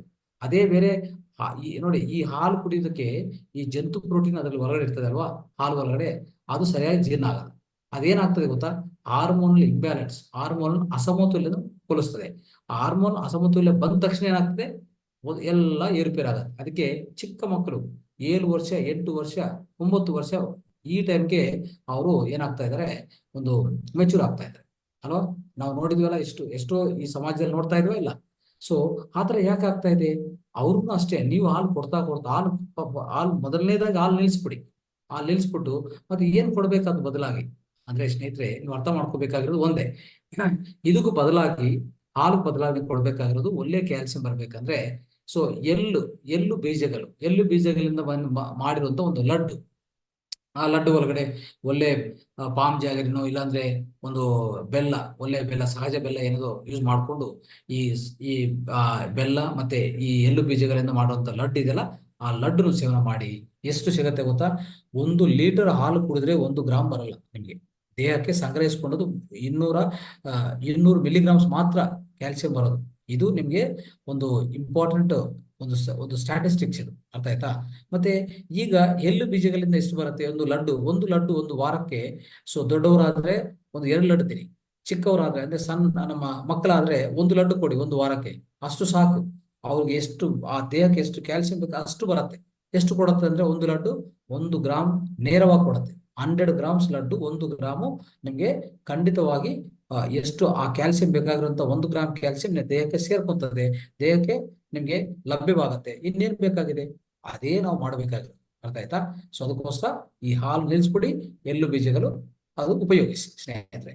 ಸೊ ಈ ತರ ಇನ್ನು ಬೇರೆ ಬೇರೆ ಅಂಶಗಳು ಹೇಳ್ಬೇಕಂದ್ರೆ ಸ್ನೇಹಿತರೆ ನೋಡಿ, ಈ ಮೇಲೆ ನಾವೆಲ್ಲಿದ್ವಲ್ಲ ಪ್ರಧಾನ ಆಹಾರಗಳು ಹೇಳಿದ್ವಲ್ಲ, ಈ ಪ್ರಧಾನ ಆಹಾರಗಳ ಜೊತೆಗೆ ಏನೇನ್ ಮಾಡ್ಕೋಬಹುದು? ಸಾಂಬಾರ್ ಮಾಡ್ಕೊಳ್ಳಿ, ಒಳ್ಳೆ ತರಕಾರಿಯಿಂದ ಒಳ್ಳೆ ಒಳ್ಳೆ ಆ ಆ, ಏನು ಕರಿ ಮಾಡ್ಕೊಳ್ಳಿ, ಏನೇ ಮಾಡ್ಕೊಳ್ಳಿ. ಸೊ ಬೇರೆ ಬೇರೆ ಏನಾದ್ರು ಬೇರೆ ಬೇರೆ ಅಂಶಗಳು, ಬೇರೆ ಬೇರೆ ಪದಾರ್ಥಗಳು ಅದರಿಂದ ತಯಾರು ಮಾಡ್ಕೋಬಹುದು. ಅಂದ್ರೆ ಸಿರಿಧಾನ್ಯಗಳು ಯೂಸ್ ಮಾಡ್ಕೊಂಡು ಏನ್ ಮಾಡ್ಕೋಬಹುದು? ನೀವು ಬಿರಿಯಾನಿ ಮಾಡ್ಬೋದು, ದೋಸೆ ಮಾಡ್ಬೋದು, ರೋಟಿ ಮಾಡ್ಬೋದು, ಪುಳಿಹೋರ ಮಾಡ್ಬೋದು, ಸೊ ಬಿಸಿಬೇಳೆಬಾತ್ ಮಾಡ್ಬೋದು, ಇಡ್ಲಿ ಮಾಡ್ಬೋದು. ಇಷ್ಟೆಲ್ಲ ಪದಾರ್ಥಗಳನ್ನ ತಯಾರಿಸ್ಕೋಬಹುದು. ಓನ್ಲಿ ರೈಸು, ಭತ್ತ ಇಲ್ಲಾಂದ್ರೆ ಗೋಧಿ ಇದ್ರೇನೆ ಎಲ್ಲ ಚಪಾತಿ ಮಾಡ್ಕೋಬೇಕು ಇವೆಲ್ಲ ಅಂತ ನೀವು ಆ ತಪ್ಪು ಕಲ್ಪನೆಯಿಂದ ಆಚೆ ಕಡೆ ಬನ್ನಿ. ಈ ಸಿರಿಧಾನ್ಯಗಳು ಮತ್ತೆ ಬಾಜ್ರಾ ಮತ್ತೆ ಅಂದ್ರೆ ಸಜ್ಜೆ ಮತ್ತೆ ಈ ರಾಗಿಯಿಂದನೇ ಇದೆಲ್ಲಾನು ಮಾಡ್ಕೋಬಹುದು ನಾವು. ಅಷ್ಟು ವೆರೈಟಿಗಳು ಮಾಡ್ಕೊಂಡು ಆರಾಮಾಗಿ ಸೇವನೆ ಮಾಡ್ಕೊಳ್ಳಿ. ನಿಮಗೆ ಒಳ್ಳೆ ನಾರಾ ಪದಾರ್ಥ ಸಿಗ್ತಾ ಇರ್ತದೆ, ಒಳ್ಳೆ ಫೈಬರ್ ಸಿಗ್ತಾ ಇರ್ತದೆ. ನಿಮ್ಮ ಜೀವನನೇ ಬದಲಾವಣೆ ಆಗುತ್ತೆ. ಎಷ್ಟೋ ರೋಗಗಳು, ಈ ಡಯಾಬಿಟಿಸು, IBP ಇದೆಲ್ಲ, ಯಾವುದೇ ಹೃದಯ ರೋಗಗಳು ಎಲ್ಲಾನು ಹೊರಟೋಗ್ತದೆ ಸ್ನೇಹಿತರೆ. ಇದು ಅರ್ಥ ಮಾಡ್ಕೋಬೇಕು ನಾವು, ಅಲ್ವಾ? ಸೊ ನೆಕ್ಸ್ಟ್, ಸೊ ಇನ್ನೊಂದು ಅಂಶ ಏನಂದ್ರೆ ಸ್ನೇಹಿತರೆ, ಪಲ್ಸಸ್. ಈ ಬೆಲೆ ಕಾಳುಗಳಿದೆ, ಪಲ್ಸಸ್ ಅನ್ನೋದು. ಇದೇನು ತಗೋಬೇಕು? ನಿನ್ನೆ ನಾನು ಒಂದು ಅಂಶದಲ್ಲಿ ಹೇಳಿದ್ದೀನಿ. ಅಂದ್ರೆ ನಮ್ಮ ಸಸ್ಯಾಹಾರ ಬಗ್ಗೆ ಹೇಳ್ತಾ ನಾನು ಈಗಾಗಲೇ ನಾನು ಅದು ನಿಮ್ಗೆ ತಿಳಿಸ್ಕೊಟ್ಟಿದ್ದೀನಿ. ಏನದು ಅಂದ್ರೆ, ನಮ್ಗೆ ಹೆಚ್ಚು ಪ್ರೋಟೀನ್ ಬೇಕಪ್ಪ, ನಮ್ಮ ದೇಹಕ್ಕೆ ಪ್ರೋಟೀನ್ ಬೇಕು, ನಮ್ಮ ಸ್ನಾನಗಳು, ನಮ್ಮ ಜೀವಕೋಶಗಳು ಸೊ ಚೆನ್ನಾಗೆ ಬಲವಾಗಿರ್ಬೇಕು ಅಂತಂದ್ರೆ ನಮ್ಗೆ ಒಳ್ಳೆ ಪ್ರೋಟೀನ್ ಬೇಕು. ಕರೆಕ್ಟ್, ಅದು ಆ ಅಂಶ ಕರೆಕ್ಟೇ, ಡಾಕ್ಟರ್ ಹೇಳೋದು ಕರೆಕ್ಟೇ. ಆದ್ರೆ ಅದು ಎಲ್ಲಿಂದ ತಗೋಬೇಕು? ಜಂತು ಪ್ರೋಟೀನ್ ಯಾವ ತಗೋಬಾರ್ದು, ಜಂತು ಮಾಂಸದಿಂದ ತಗೋಬಾರ್ದು. ಎಲ್ಲಿಂದ ತಗೋಬೇಕು ನಾವು? ಇಂಥ ಕಾಳುಗಳು, ಪಲ್ಸಸ್ಸು, ಮತ್ತೆ ನಾನು ಈಗ ಎಷ್ಟು ನಿನ್ನೆ ಹೇಳಿದಲ್ಲ, ಏನ್ ಹೇಳಿದ್ದೀನಿ? ಒಂದು ಇಷ್ಟೇ ಮುಷ್ಟಿ ಅಂತ ನಮ್ಮ ಕಡಲೆಕಾಯಿ ಬೀಜಗಳು ನೆನೆಸ್ಕೊಂಡು ಚೆನ್ನಾಗಿ ನೆನೆಸಿ, ಸೊ ನೀರಲ್ಲಿ ನೆನೆಸಿ ಮತ್ತೆ ಮನೆ ದಿನ ನಾವು ತಿಂದ್ರೆ ಸಾಕಷ್ಟೇ. ಒಂದು ವಾರಕ್ಕೊಂದು ಒಂದು ಮುಷ್ಟಿ ಸಾಕು. ಇಲ್ಲ ಒಂದು ಒಂದು ಮುಷ್ಟಿ ಅಂತ ಈ ಏನಿರ್ತದೆ, ಒಂಥರ ನಾವು ಈ ಪ್ರೋಟೀನ್ ಬರಕ್ಕೆ ಇನ್ನು ಮಾಡ್ತಾ ಇದ್ವಲ್ಲ, ಸ್ಪ್ರೌಟ್ಸ್ ಅಂತ ಮಾಡ್ತೀವಿ, ಸ್ಪ್ರೌಟ್ಸ್. ಆ ಸ್ಪ್ರೌಟ್ಸ್ ಸಹ ಒಂದು ಮುಷ್ಟಿ, ಅಷ್ಟೇ, ಒಂದು ವಾರಕ್ಕೆ ಒಂದು ಮುಷ್ಟಿ ಸಾಕಷ್ಟೇ. ಅಷ್ಟು ತಿಂದ್ರೆ ಈ ಮುಗ್ಗುಗಳು ಅಂತ ಹೇಳ್ತಾ ಇದ್ದಾರೆ, ಒಂದು ಮುಷ್ಟಿ ಮುಗ್ಗುಗಳು ಅಂತ ಹೇಳ್ತೀವಿ, ಸ್ಪ್ರೌಟ್ಸ್ ಅಲ್ವಾ? ಅದು ಸಹ ಸಾಕಷ್ಟು ಪ್ರೋಟೀನ್ ನಿಮ್ಗೆ ಸಿಗತ್ತೆ. ಒಂದು ವಾರಕ್ಕೆ ಅಷ್ಟು ಸಾಕಿದ್ರೆ ಸಾಕಷ್ಟು ಪ್ರೋಟೀನ್ ನಿಮ್ಗೆ ಸಿಗತ್ತೆ. ದೇಹಕ್ಕೆ ಯಾವ ಮಾಂಸನೂ ಬೇಕಾಗಿಲ್ಲ ಸ್ನೇಹಿತರೆ, ಇದು ಅರ್ಥ ಮಾಡ್ಕೊಳ್ಳಿ. ರೈಟ್. ಆಮೇಲೆ ಅಡಿಗೆ ಎಣ್ಣೆಗಳು ಏನಿದೆ ಸ್ನೇಹಿತರೆ, ಅಡಿಗೆ ಎಣ್ಣೆಗಳು ಬಹಳ ಇಂಪಾರ್ಟೆಂಟ್ ಆಗಿದೆ. ಈ ಅಡಿಗೆ ಎಣ್ಣೆಗಳು ಖಂಡಿತವಾಗಿ ನೀವು ಇದ್ರ ಮೇಲೆ ತುಂಬಾ ಗಮನ ಕೊಡ್ಬೇಕಾಗತ್ತೆ. ಸೊ ಎಷ್ಟೋ ಜಾಗೃತವಾಗಿರ್ಬೇಕು ನೀವು. ಯಾಕಂದ್ರೆ ಅಡಿಗೆ ಎಣ್ಣೆಗಳು ಈಗಾಗಲೇ ನಮ್ಮ ಮಾರ್ಕೆಟ್ ಅಲ್ಲಿ ಸಿಗುವಂತದ್ದು ಎಲ್ಲಾನು ರಿಫೈಂಡ್ ಆಯಿಲ್ಸ್. ಅದು ಒಳಗೆ ಏನಿರ್ತದೆ ಗೊತ್ತಾ? ಒಂದು ಪ್ಯಾಕೆಟ್ ಆಯಿಲ್ ಅಲ್ಲಿ 75% ಕೆಮಿಕಲ್ ಆಯಿಲ್ ಇರ್ತದೆ, ಪ್ಯಾರಾಫಿನ್ ಆಯಿಲ್. ಇನ್ನು 25% ಮಾತ್ರ ನೀವು ಒಂದು ಆಯಿಲ್ ಅಂತ ಹೋಗ್ತಿರಲ್ಲ, ಒಂದು ಎಣ್ಣೆ ತಗೊಳ್ಬೇಕಂತ ಇರ್ತಿರಲ್ಲ, ಆ ಎಣ್ಣೆ ಮಾತ್ರ ಸಹಜವಾದ ಎಣ್ಣೆ ಇರ್ತದೆ. ಅಂದ್ರೆ ಅವಾಗ 100% ಅಲ್ಲಿ 75% ಕಲ್ಮಶ ಆಗಿದೆ, ಮಾಲಿನ್ಯವಿದೆ. ಅವಾಗ ಅದು ವಿಷ ಆಗತ್ತೆ ಸ್ನೇಹಿತರೆ. ಅದರಿಂದನೇ ಈಗಾಗಲೇ ಮಕ್ಕಳಿಗೂ ಆತರ ಆಯಿಲ್ ಕೊಟ್ಟು ಏನಾಗ್ತದೆ ಗೊತ್ತಾ? ಆಟಿಸಮ್, ಆಲ್ಝಮೈರಿಸ್, ದೊಡ್ಡವ್ರಿಗೆ ಆಲ್ಝಮೈರಿಸ್, ಪಾರ್ಕಿನ್ಸನ್, ನರಬಲಹೀನ ಆಗತ್ತೆ, ಮತ್ತೆ ಫಿಟ್ಸ್ ಅಂದ್ರೆ ಮೂರ್ಛ ರೋಗ, ಎಲ್ಲ ಬರ್ತಾ ಇದೆ. ಮತ್ತೆ ಏನ್ ಮಾಡ್ಬೇಕು ನಾವು? ಖಂಡಿತವಾಗಿ ಇವತ್ತಿಂದನೇ ಇದೆಲ್ಲ ನಾನು ಏನೇನು ಹೇಳ್ತಾ ಇದ್ನೋ ದಯವಿಟ್ಟು ಪಾಲನೆ ಮಾಡಿ. ನಿಮ್ಮ ಆರೋಗ್ಯ ಸುಧಾರವಾಗತ್ತೆ. ನೀವೇ ಈ ಸೆಷನ್ 21 ದಿವಸ ಕೊನೆ ಟೈಮಲ್ಲಿ ನೀವೇ ಹೇಳ್ತೀರಿ, ನನ್ನ ಆರೋಗ್ಯ ಚೆನ್ನಾಗಿದೆ, ನಮ್ಗೇನೋ ಅನಾರೋಗ್ಯ ಇತ್ತು ಎಲ್ಲ ಒಟ್ಟು ಹೋಗಿದೆ ಅಂತ ನೀವೇ ಹೇಳಕ್ಕೆ ಪ್ರಯತ್ನ ಮಾಡ್ತೀವಿ. ಖಂಡಿತವಾಗಿ ಹಾಗೆ ಆಗ್ತದೆ. ಆಹಾರದಿಂದ, ಆರೋಗ್ಯ ವಿಧಾನಗಳು, ಆಹಾರ ವಿಧಾನಗಳು, ಮತ್ತೆ ನಮ್ಮ ಧ್ಯಾನದಿಂದ, ಈ ಮೂರಿಂದ ನಿಮ್ಗಿರುವಂತ ಯಾವುದೇ ತೊಂದರೆಗಳು, ಆರೋಗ್ಯ ತೊಂದರೆಗಳು ಖಂಡಿತವಾಗಿ, ಯಾವುದೇ ಮಾನಸಿಕ ಆರೋಗ್ಯ, ದೈಹಿಕ ಆರೋಗ್ಯ ಯಾವುದೇ ಇರಲಿ, ಸಾಮಾಜಿಕ ಆರೋಗ್ಯ ಇರಲಿ, ಇನ್ನೊಂದು ಸಂಬಂಧಗಳು, ಒಳ್ಳೆ ಸಂಬಂಧಗಳು ಎಲ್ಲರ ಜೊತೆಗೆ ಇರಬೇಕು, ಎಲ್ಲ ಫ್ರೆಂಡ್ಶಿಪ್ ಇರಬೇಕು, ಎಲ್ಲಾನು ಬರುತ್ತೆ ಅಲ್ವಾ? ಸೊ ಇದೆಲ್ಲ ನೀವು ಖಂಡಿತವಾಗಿ ಅನುಭವಿಸುವಂತ ಸಾಧ್ಯತೆ ಇದೆ ಇಲ್ಲಿ. ನೋಡಿ ಸ್ನೇಹಿತರೆ, ಈ ಅಡುಗೆ ಎಣ್ಣೆಯಲ್ಲಿ ಖಂಡಿತವಾಗಿ ಏನ್ ಮಾಡ್ಬೇಕು ನಾವು ಅಂದ್ರೆ, ಸಹಜವಾದ ಅಂದ್ರೆ ನಮ್ಮ ಗಾನ ಆಯಿಲ್ಸ್ ಅಂತ ಸಿಗತ್ತೆ, ಕೋಲ್ಡ್ ಪ್ರೆಸ್ಡ್ ಆಯಿಲ್ಸ್ ಸಿಗತ್ತೆ, ಅದನ್ನು ಮಾತ್ರ ಪಾಲನೆ ಮಾಡಿ. ಇದನ್ನೇ ನಾವೇಂತೀವಿ ನೈಸರ್ಗಿಕ ಎಣ್ಣೆಗಳು. ಇದು ಮಾತ್ರ ಯೂಸ್ ಮಾಡಿ. ಇದು ಯಾವುದೇ ಪ್ಯಾಕೆಟ್ ಆಯಿಲ್ ಅದು ಖರೀದಿ ಮಾಡಕ್ ಹೋಗ್ಬಿಡಿ. ದಯವಿಟ್ಟು ನಿಲ್ಲಿಸಿ, ಇವತ್ತಿಂದನೇ ನಿಲ್ಲಿಸ್ಬೇಕಾಗತ್ತೆ. ಎಣ್ಣೆಗಳು ಯಾವ ತಗೊಂತೀವಿ ಅಂದ್ರೆ, ನಮ್ಮ ಸೌತ್ ಇಂಡಿಯಾ ಆದ್ರೆ ಏನಿದು, ಈ ಕಡಲೆಕಾಯಿ ಬೀಜಗಳಿಂದ ಬಂದು ಆ ಎಣ್ಣೆ, ಅದು ಒಳ್ಳೇದು ಅಲ್ವಾ? ಮತ್ತೆ ನೀವು ನಾರ್ತ್ ಇಂಡಿಯಾಕ್ಕೆ ಹೋದ್ರೆ ಏನಾಗ್ತದೆ, ನಾರ್ತ್ ಇಂಡಿಯಾದಲ್ಲಿ ಇನ್ನು ಬೇರೆ ಮಸ್ಟರ್ಡ್ ಆಯಿಲ್ ಏನೋ ಯೂಸ್ ಮಾಡ್ತಾರೆ ಜಾಸ್ತಿ. ಸೊ ಈ ಕೇರಳ ಈಗೆಲ್ಲ ಹೋದ್ರೆ ಏನಾಗ್ತದೆ, ಈ ತೆಂಗಿನ ಎಣ್ಣೆ ಅನ್ನೋದು ಯೂಸ್ ಮಾಡ್ತಾರೆ ಅಲ್ವಾ? ತೆಂಗಿನ ಎಣ್ಣೆ. ಈ ತರ ಯಾವ ಎಣ್ಣೆ ಬೇಕಂದ್ರೂ ಯಾವುದೇ ಎಣ್ಣೆ ಯೂಸ್ ಮಾಡಿ ಪರವಾಗಿಲ್ಲ. ಬಟ್ ಆದ್ರೆ ಇದು ನ್ಯಾಚುರಲ್ ಆಯಿಲ್ ಬೇಕು, ಅಂದ್ರೆ ನೈಸರ್ಗಿಕವಾಗಿ ಉತ್ಪನ್ನ ಮಾಡಿದಂತ ಆಯಿಲ್ ಮಾತ್ರ ನೀವು ಬಳಸಬೇಕಾಗತ್ತೆ. ಇನ್ನು ಯಾವುದು ಅಥವಾ ಬೇರೆದು ಯಾವುದು ನೀವು ಅನ್ಯದ ಯಾವುದು ನೀವು ಮುಟ್ಟಬಾರದು. ಅದು ಅರ್ಥ ಮಾಡ್ಕೊಳ್ಳಿ. ಅದೊಂದೇ ಅಲ್ಲ, ಪ್ರತಿ ದಿನಕ್ಕೆ ಎಷ್ಟು ಬೇಕಾಗತ್ತೆ? 3 ಇಂದ 5 ಚಮಚ ಎಣ್ಣೆ ಸಾಕು ನಮ್ಗೆ. ಜಾಸ್ತಿ ತಗೋಬಾರ್ದು. ಜಾಸ್ತಿ ತಗೊಂಡ್ರೆ ಹೆಚ್ಚು ಕೊಲೆಸ್ಟ್ರಾಲ್ ಆಗತ್ತೆ. ಅದನ್ನು ತಗೋಬಾರ್ದು. ಲಿಮಿಟೆಡ್, ಅಂದ್ರೆ ಒಂದು ಅವಧಿ ಇರಬೇಕು, ಒಂದು ಪರಿಮಿತಿ ಅನ್ನೋದು ಪ್ರತಿಯೊಂದಕ್ಕೆ ಇರಬೇಕಾಗತ್ತೆ ಅಲ್ವಾ? ಸೊ ಯಾವುದೇ ಅತಿ ಸರ್ವತ್ರ ವರ್ಜಿತ ಅಂತಾರೆ, ಅತಿ ಸರ್ವತ್ರ ವರ್ಜಯೇತ್. ಸೊ ಅದನ್ನ ನಾವು ಮಾಡಬಾರ್ದು. ಈ ಬೆಳೀತಾ ಇರೋಂಥ ಮಕ್ಕಳಿಗೆ ಸ್ವಲ್ಪ ಹೆಚ್ಚಾಗಿ ಕೊಡ್ಬೋದು, ತೊಂದರೆ ಇಲ್ಲ. ಇನ್ನೊಂದು, ಈ ಬೆಳೀತಾ ಇರೋಂಥ ನಮ್ಮ ಮಕ್ಕಳಿಗೆ ಈ ನ್ಯಾಚುರಲ್ ಆಯಿಲ್ಸ್ ಕೊಟ್ರೆ ಸ್ನೇಹಿತರೆ, ಈ ನರಗಳು ಅಂದ್ರೆ ಈ ನರ್ವ್ ಸ್ಟ್ರೆಂತ್ ಅನ್ನೋದು ತುಂಬಾ ಚೆನ್ನಾಗಿರ್ತದೆ. ಈ ಮೆದುಳಿದೆಲ್ಲ, ಮೆದುಳು ಒಳಗಡೆ ಒಳ್ಳೆ ಇಂಪ್ರೂವ್ಮೆಂಟ್ ಕಾಣಿಸ್ತದೆ. ಮತ್ತೆ ಅವ್ರ ಮೆದುಳಿನ ಪವರ್, ಮೈಂಡ್ ಪವರ್, ಅಂದ್ರೆ ಈ ಮೆದುಳಿನ ಪವರ್, ಬ್ರೈನ್ ಪವರ್ ಅಂತ ಹೇಳ್ತೀವಲ್ಲ, ಅದು ತುಂಬಾ ಹೆಚ್ಚಾಗಿರುತ್ತೆ. ಯಾರಿಗೆ? ಈ ನ್ಯಾಚುರಲ್ ಆಯಿಲ್ಸ್ ತಿಂತಾ ಇರುವಂತ ಮಕ್ಕಳಿಗೆ. ಅದು ಅರ್ಥ ಮಾಡಿ. ಅದಕ್ಕೆ ದಯವಿಟ್ಟು ನೀವು ಅದು ಪಾಲನೆ ಮಾಡಿ. ಆಮೇಲೆ ಸಿಹಿಗಾಗಿ ಏನ್ ಮಾಡ್ಬೇಕು? ಸ್ವೀಟ್ನೆಸ್ಗಾಗಿ ಏನ್ ಮಾಡ್ಬೇಕು? ಸಿಹಿಗಾಗಿ ಅಂದ್ರೆ ಖಂಡಿತವಾಗಿ ಸ್ನೇಹಿತರೆ, ಈ ನಮ್ಮ ಈ ಸಕ್ಕರೆ, ಈ ಬೆಲ್ಲ, ಇದನ್ನು ಎರಡನ್ನೂ ತೆಗೆದಾಕ್ಬೇಕಾಗುತ್ತೆ. ಈ ಬೆಲ್ಲನೂ ಅಷ್ಟೇ, ಅದರಲ್ಲಿ ಕೆಮಿಕಲ್ಸ್ ಇತ್ತೀಚಿನ ಕಾಲದಲ್ಲಿ ನೋಡ್ತಾ ಇರ್ತೀವಿ ಅಲ್ವಾ? ಪೂರ್ತಿ ಸೊ ಕರ ಬೆಲ್ಲ ಅಂತ ಇರ್ತದೆ, ಪೂರ್ತಿ ಬ್ಲಾಕ್ ತರ ಇರ್ತದೆ. ಅದು ಒಳ್ಳೇದೇ, ತೊಂದರೆ ಇಲ್ಲ. ಆದ್ರೆ ಪಾಮ್ ಜಾಗರಿ, ಡೇಟ್ ಜಾಗರಿ ಇದೆಲ್ಲ, ಅದು ಒಳ್ಳೆ ಬೆಲ್ಲ. ಅದನ್ನ ನೀವು ದಯವಿಟ್ಟು ಅದು ನೀವು ಉಪಯೋಗಿಸ್ಕೊಳ್ಳಿ, ಜಾಸ್ತಿ ಉಪಯೋಗಿಸ್ಕೊಳ್ಳಿ, ಶಕ್ತಿ ಬಳಸ್ಕೋಬೇಕಾಗುತ್ತೆ. ಆಮೇಲೆ ಉಪ್ಪಿನ ಬೆರಕೆ ಸ್ನೇಹಿತರೆ, ಈ ಸಾಲ್ಟ್ ಅನ್ನೋದು ಇದೆಯಲ್ಲ, ಸಾಲ್ಟು ಅಷ್ಟೇ, ಟೇಬಲ್ ಸಾಲ್ಟ್, ಪೌಡರ್ ಸಾಲ್ಟ್ ಒಳ್ಳೇದಲ್ಲ. ಮತ್ತೇನ್ ಮಾಡ್ಬೇಕು? ನಾವು ಖಂಡಿತವಾಗಿ ತಕ್ಷಣ ಏನ್ ಬದಲಾವಣೆ ಮಾಡ್ಕೋಬೇಕಂದ್ರೆ ರಾಕ್ ಸಾಲ್ಟ್ ಮತ್ತೆ ಸೀ ಸಾಲ್ಟ್, ಸಮುದ್ರ ಉಪ್ಪು, ಅದು ಒಳ್ಳೇದು. ಅದು ಖಂಡಿತವಾಗಿ ನೀವು ಅದನ್ನ ಮಾತ್ರ ಉಪಯೋಗಿಸ್ಕೊಳ್ಳಿ. ಆಮೇಲೆ ಉಪ್ಪಿನಕಾಯ ಚಟ್ನಿಗಳು ಮಾಡ್ಕೋಬಾರ್ದ? ತುಂಬಾ ಜನ ಹೇಳ್ತಾ ಇರ್ತಾರೆ ಇದು ಒಳ್ಳೇದಲ್ಲ, ಇದರಿಂದ ಏನೇನೋ ಅಡ್ಡ ಏನು ಬರಲ್ಲ. ಇದು ಒಂದೇ, ಉಪ್ಪಿನಕಾಯನ್ನು ನಾವು ಅದರಲ್ಲಿ ಉಪಯೋಗಿಸ್ತಾರಂತ ಅಂಶಗಳು ಏನಿರ್ಬೇಕು ಗೊತ್ತಾ? ಈ ಎಣ್ಣೆ, ಒಂದು ಎಣ್ಣೆ, ಪ್ರಧಾನವಾಗಿ ಎಣ್ಣೆ ಅನ್ನೋದು ಸಹಜವಾಗ ಎಣ್ಣೆ ಇರಬೇಕು. ಎರಡನೇದು, ಅದಕ್ಕೆ ಏನೇನು ಹಾಕ್ತಿವೋ, ಚಿಲ್ಲಿ ಪೌಡರ್ ಅದು ಇದು ಹಾಕ್ತಿವಲ್ಲ, ಅದನ್ನು ಸಹ ಏನೇನ್ ಬೇಕು? ಅದು ಆರ್ಗಾನಿಕ್, ಅಂದ್ರೆ ನಮ್ಮ ಸಹಜ ಪ್ರಕೃತಿ ವ್ಯವಸಾಯದಿಂದ ಮಾಡುವಂತ ಪದಾರ್ಥಗಳು ಇರಬೇಕು. ಅದು ಅರ್ಥ ಮಾಡ್ಕೊ. ಇಷ್ಟೆಲ್ಲ ಮಾಡ್ತಾ ಹೋದ್ರೆ ಆ ಈ ಉಪ್ಪಿನಕಾಯಿಯಿಂದ ನಿಜವಾಗಿ ಹೇಳ್ಬೇಕಂದ್ರೆ, ಉಪ್ಪಿನಕಾಯಿ ಏನಾಗ್ತದೆ? ಪರ್ಮೆಂಟ್ ಆಗ್ತದಲ್ವಾ? ಅದರಿಂದ ನಮ್ಮ ದೇಹಕ್ಕೆ ಬೇಕಾಗಿರುವಂತ ಆಂಟಿ ಕಾರ್ಸಿನೋಜೆನಿಕ್, ಅಂದ್ರೆ ಈ ಕ್ಯಾನ್ಸರ್ ವ್ಯತಿರೇಕ ಏನೇನು ಅಂಶಗಳಿದೆ ಅದೆಲ್ಲ ನಮಗೂ ತಂದು ಕೊಡ್ತದೆ ಇದು ಉಪ್ಪಿನಕಾಯಿ ಅನ್ನೋದು. ಅದು ತುಂಬಾ ಒಳ್ಳೇದು ಸ್ನೇಹಿತರೆ, ಅದು ಒಳ್ಳೇದೇ. ಆದ್ರೆ ಪರಿಮಿತಿ, ಅದಕ್ಕಷ್ಟೇ ಲಿಮಿಟ್ಸ್ ಇರಬೇಕು, ಜಾಸ್ತಿ ತಿನ್ನಬಾರ್ದು. ಆಯ್ತಾ? ರೈಟ್. ಈಗ ಸ್ನೇಹಿತರೆ, ಇಷ್ಟುವರೆಗೂ ಮೊದಲನೇದಾಗಿ ನಾವು ಏನ್ ತಿಳ್ಕೊಂಡಿದ್ದೆ ಅಂದ್ರೆ, ಏನು ನಾವು ಸೇವನೆ ಮಾಡಬೇಕು, ಆಹಾರ ಪದಾರ್ಥಗಳು, ಎಂತ ಆಹಾರ ಪದಾರ್ಥ ಸೇವನೆ ಮಾಡ್ಬೇಕಂತ ನಾವು ಸೇವಿಸಬೇಕಾದಂತ ಆಹಾರಗಳು ಆಯ್ತು, ಮೊದಲನೇ. ಎರಡನೇದು ಏನೇನಂದ್ರೆ, ನಾವು ತಿನ್ನಬಾರದು, ಕುಡಿಯಬಾರದು, ಬಳಕೆ ಮಾಡಬಾರದು. ಇಂಥ ಅಂಶಗಳು ಯಾವುದಿದೆ ನೋಡಿ. ಇದೊಂದು ಟೇಬಲ್ ನೋಡ್ಕೊಳ್ಳಿ, ನಿಮ್ಗೆ ಗೊತ್ತಾಗತ್ತೆ. ಸೊ ನಾವು ಏನು ತಿನ್ನಬಾರ್ದಂದ್ರೆ, ರೈಸು ಫ್ಲೋರು, ರೈಸ್ ಈ ಪೊಡಿ ಇರ್ತದೆ, ಅದನ್ನು ತಿನ್ನಬಾರ್ದು. ವೀಟ್ ಪೊಡಿ ಅಲ್ವಾ? ಸೊ ಮತ್ತೆ ಶುಗರು, ಅಂದ್ರೆ ಸಕ್ಕರೆ, ಈ ಜಾಗರಿ, ಮತ್ತೆ ಮೈದಾ, ಎಗ್ಸು, ಈ ಮಾಂಸ, ಮತ್ತೆ ಮೀನು, ಈ ಡ್ರೈ ಫ್ರೂಟ್ಸ್ ಅಷ್ಟು ಒಳ್ಳೇದಲ್ಲ, ಅದು ಅರ್ಥ ಮಾಡ್ಕೊಳ್ಳಿ. ಓಕೆ. ಮತ್ತೆ ಬೇಕರಿ ಪ್ರಾಡಕ್ಟ್ಸ್, ಯಾವುದೇ ಬೇಕರಿ, ಕೇಕ್ಸ್ ಆಗ್ಬೋದು, ಪಿಜ್ಜಾ ಆಗ್ಬೋದು, ಬರ್ಗರ್ ಆಗ್ಬೋದು, ಎಲ್ಲ ತೆಗೆದಾಗಬೇಕು ನಾವು. Chocolates, paneer, cheese, creams, milk sweets, multigrains, soyabeans, ನೋಡಿ, ಸೋಯಾ ಕರಡು, ಮತ್ತೆ ಈ ಹನಿ, ಅಂದ್ರೆ ನಾವು ಜೀನ್ತುಪ್ಪ ಅಂತ ತಿಂತಾ ಇರ್ತೀವಿ. ಜೀನ್ತುಪ್ಪದೂ ಅಷ್ಟೇ, ಅದನ್ನು ಅಷ್ಟು ಪ್ರಾಮುಖ್ಯತೆ ಬೇಕಾಗಿದೆ ಅಂತಲ್ಲ, ಅದು ಸಹಜವಾಗಿ ಬಂದ್ರೆ ಓಕೆ. ನಾವು ಯಾವುದೋ ಜೀನ್ಗಳನ್ನೆಲ್ಲ ನಾವು ಡಿಸ್ಟರ್ಬ್ ಮಾಡಿ ಅದೆಲ್ಲಾನು ಸಾಯಿಸಿ ನಾವು ತಿಂತಾ ಇರುವಂತ ಈ ಜೀನ್ ಅನ್ನೋದು ಒಳ್ಳೇದು ಮಾಡಲ್ಲ ನಿಮ್ಗೆ. ಮತ್ತೆ ಟೇಬಲ್ ಸಾಲ್ಟು, ಅಯೋಡೈಸ್ ಸಾಲ್ಟು ಸ್ನೇಹಿತರೆ, ಟೂತ್ ಪೇಸ್ಟ್, ಇದೆಲ್ಲ ತೆಗೆದಾಗಬೇಕು, ನೋಡಿದ್ರೆ. ಮತ್ತೆ ಯಾವುದು ಕುಡಿಯಬಾರ್ದು?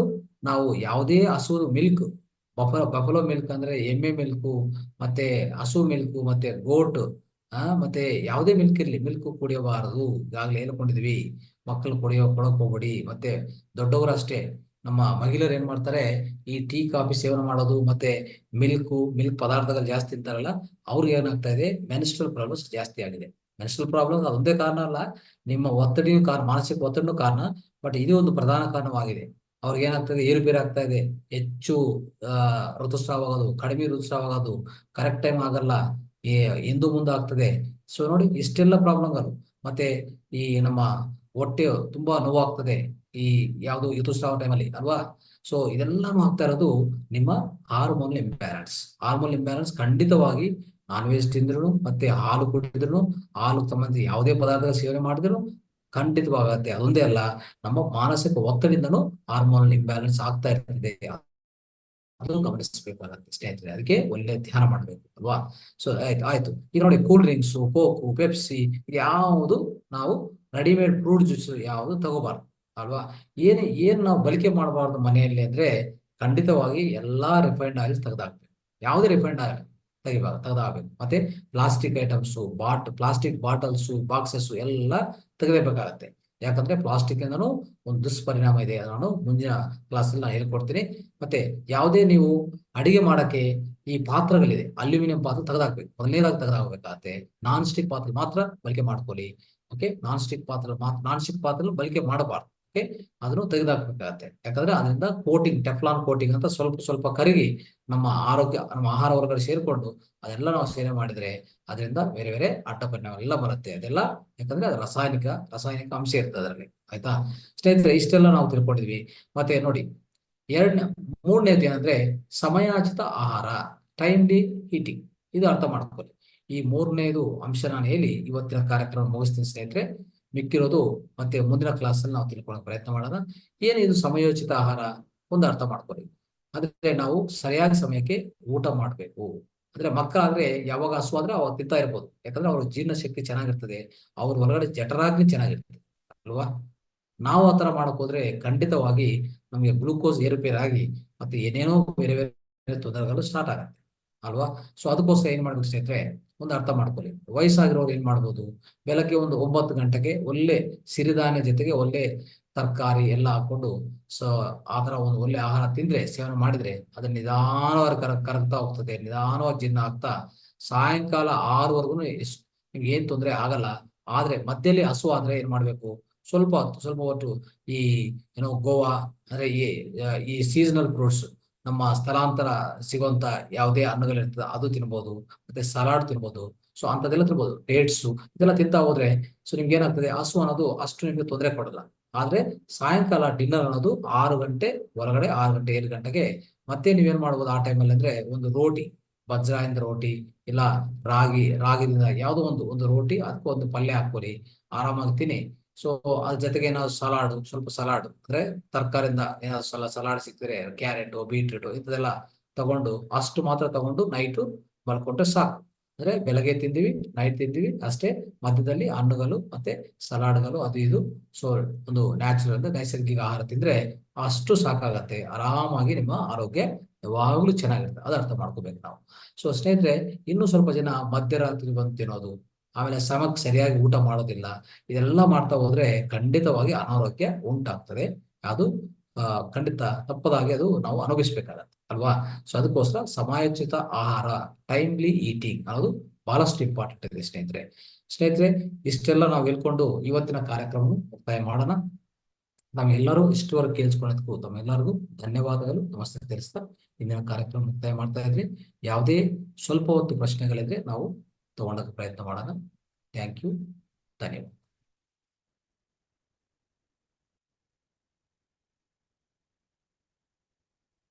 ರೈಟ್ ಸ್ನೇಹಿತರೆ, ಯಾವ್ದಾನ ಕ್ವಶನ್ಸ್ ಇದ್ರೆ ದಯವಿಟ್ಟು ಅನ್ಮ್ಯೂಟ್ ಮಾಡ್ಕೊಂಡು ಮಾತಾಡಿ. ಒಂದು 4-5 ಪ್ರಶ್ನೆಗಳು ತಗೊಂಡು ಇವತ್ತಿನ ಕಾರ್ಯಕ್ರಮ ಮುಕ್ತಾಯ ಮಾಡೋಣ. ರೈಟ್, ಉಮಾದೇವಿ ಮಾತಾಡಿಮ್ಮ. ಅನ್ಮ್ಯೂಟ್ ಮಾಡ್ಕೊಂಡು 4-5 ಪ್ರಶ್ನೆಗಳು ತಗೋಣ ಇವತ್ತು. ನಮಸ್ಕಾರ ಸರ್. ಆಗ್ಲಿ ಲೇಟ್ ಆಗಿದೆ, ಹೇಳಿ. ನಮಸ್ಕಾರ ಸರ್. ಇದು ನಾಟಿ ಹಸುವಿನ ಹಾಲು ತಗೋಬಹುದು ಒಳ್ಳೇದು ಅಂತಾರಲ್ವಾ? ಯಾವ್ದಮ್ಮ? ನಾಟಿ ಹಸು? ಇಲ್ಲ, ಯಾವ್ದು ಹಾಲು ನಮಗೂ ಒಳ್ಳೇದಲ್ಲ. ಆ ನಾಟಿ ಹಸು ಹಾಲು ಏನ್ ಮಾಡ್ತೀವಿ ಅಂದ್ರೆ ನೀವು ಒಂದು ಮೊಸರಾಗಿ ಹಾಕೊಳ್ಳಿ, ಮೊಸರಾಗಿ ಅದು ಪರಿವರ್ತನೆ ಮಾಡ್ಕೊಳ್ಳಿ. ಮೊಸರು ಮಜ್ಜಿಗೆ, ಅದರಿಂದ ತುಪ್ಪ ಮಾಡ್ಕೊಳ್ಳಿ. ಈ 3 ಅಂಶಗಳು ತುಂಬಾ ಒಳ್ಳೇದು. ಹಾಲು ಬದಲು ಅದೇ ಮೊಸರು, ಹಾಲು ತಗೊಳ್ಳಿ. ಒಳ್ಳೆ ಹಾಲದು, ದೇಸಿ ಹಸು ಹಾಲು ತುಂಬಾ ಒಳ್ಳೇದು. ಸೊ ಅದೇ ಅಂದ್ರೆ ಅದರಿಂದ ಬರುವಂತ ಪದಾರ್ಥಗಳು ಏನೇನಿದೆಯೋ ಅದನ್ನು ಬಳಸ್ಕೊಳ್ಳಿ. ಹಾಲು ನೇರಾಗಿ ಕುಡಿಯಕ್ಕೆ ಹೋಗ್ಬೇಡಿ ಅಷ್ಟೇ. Thank you sir.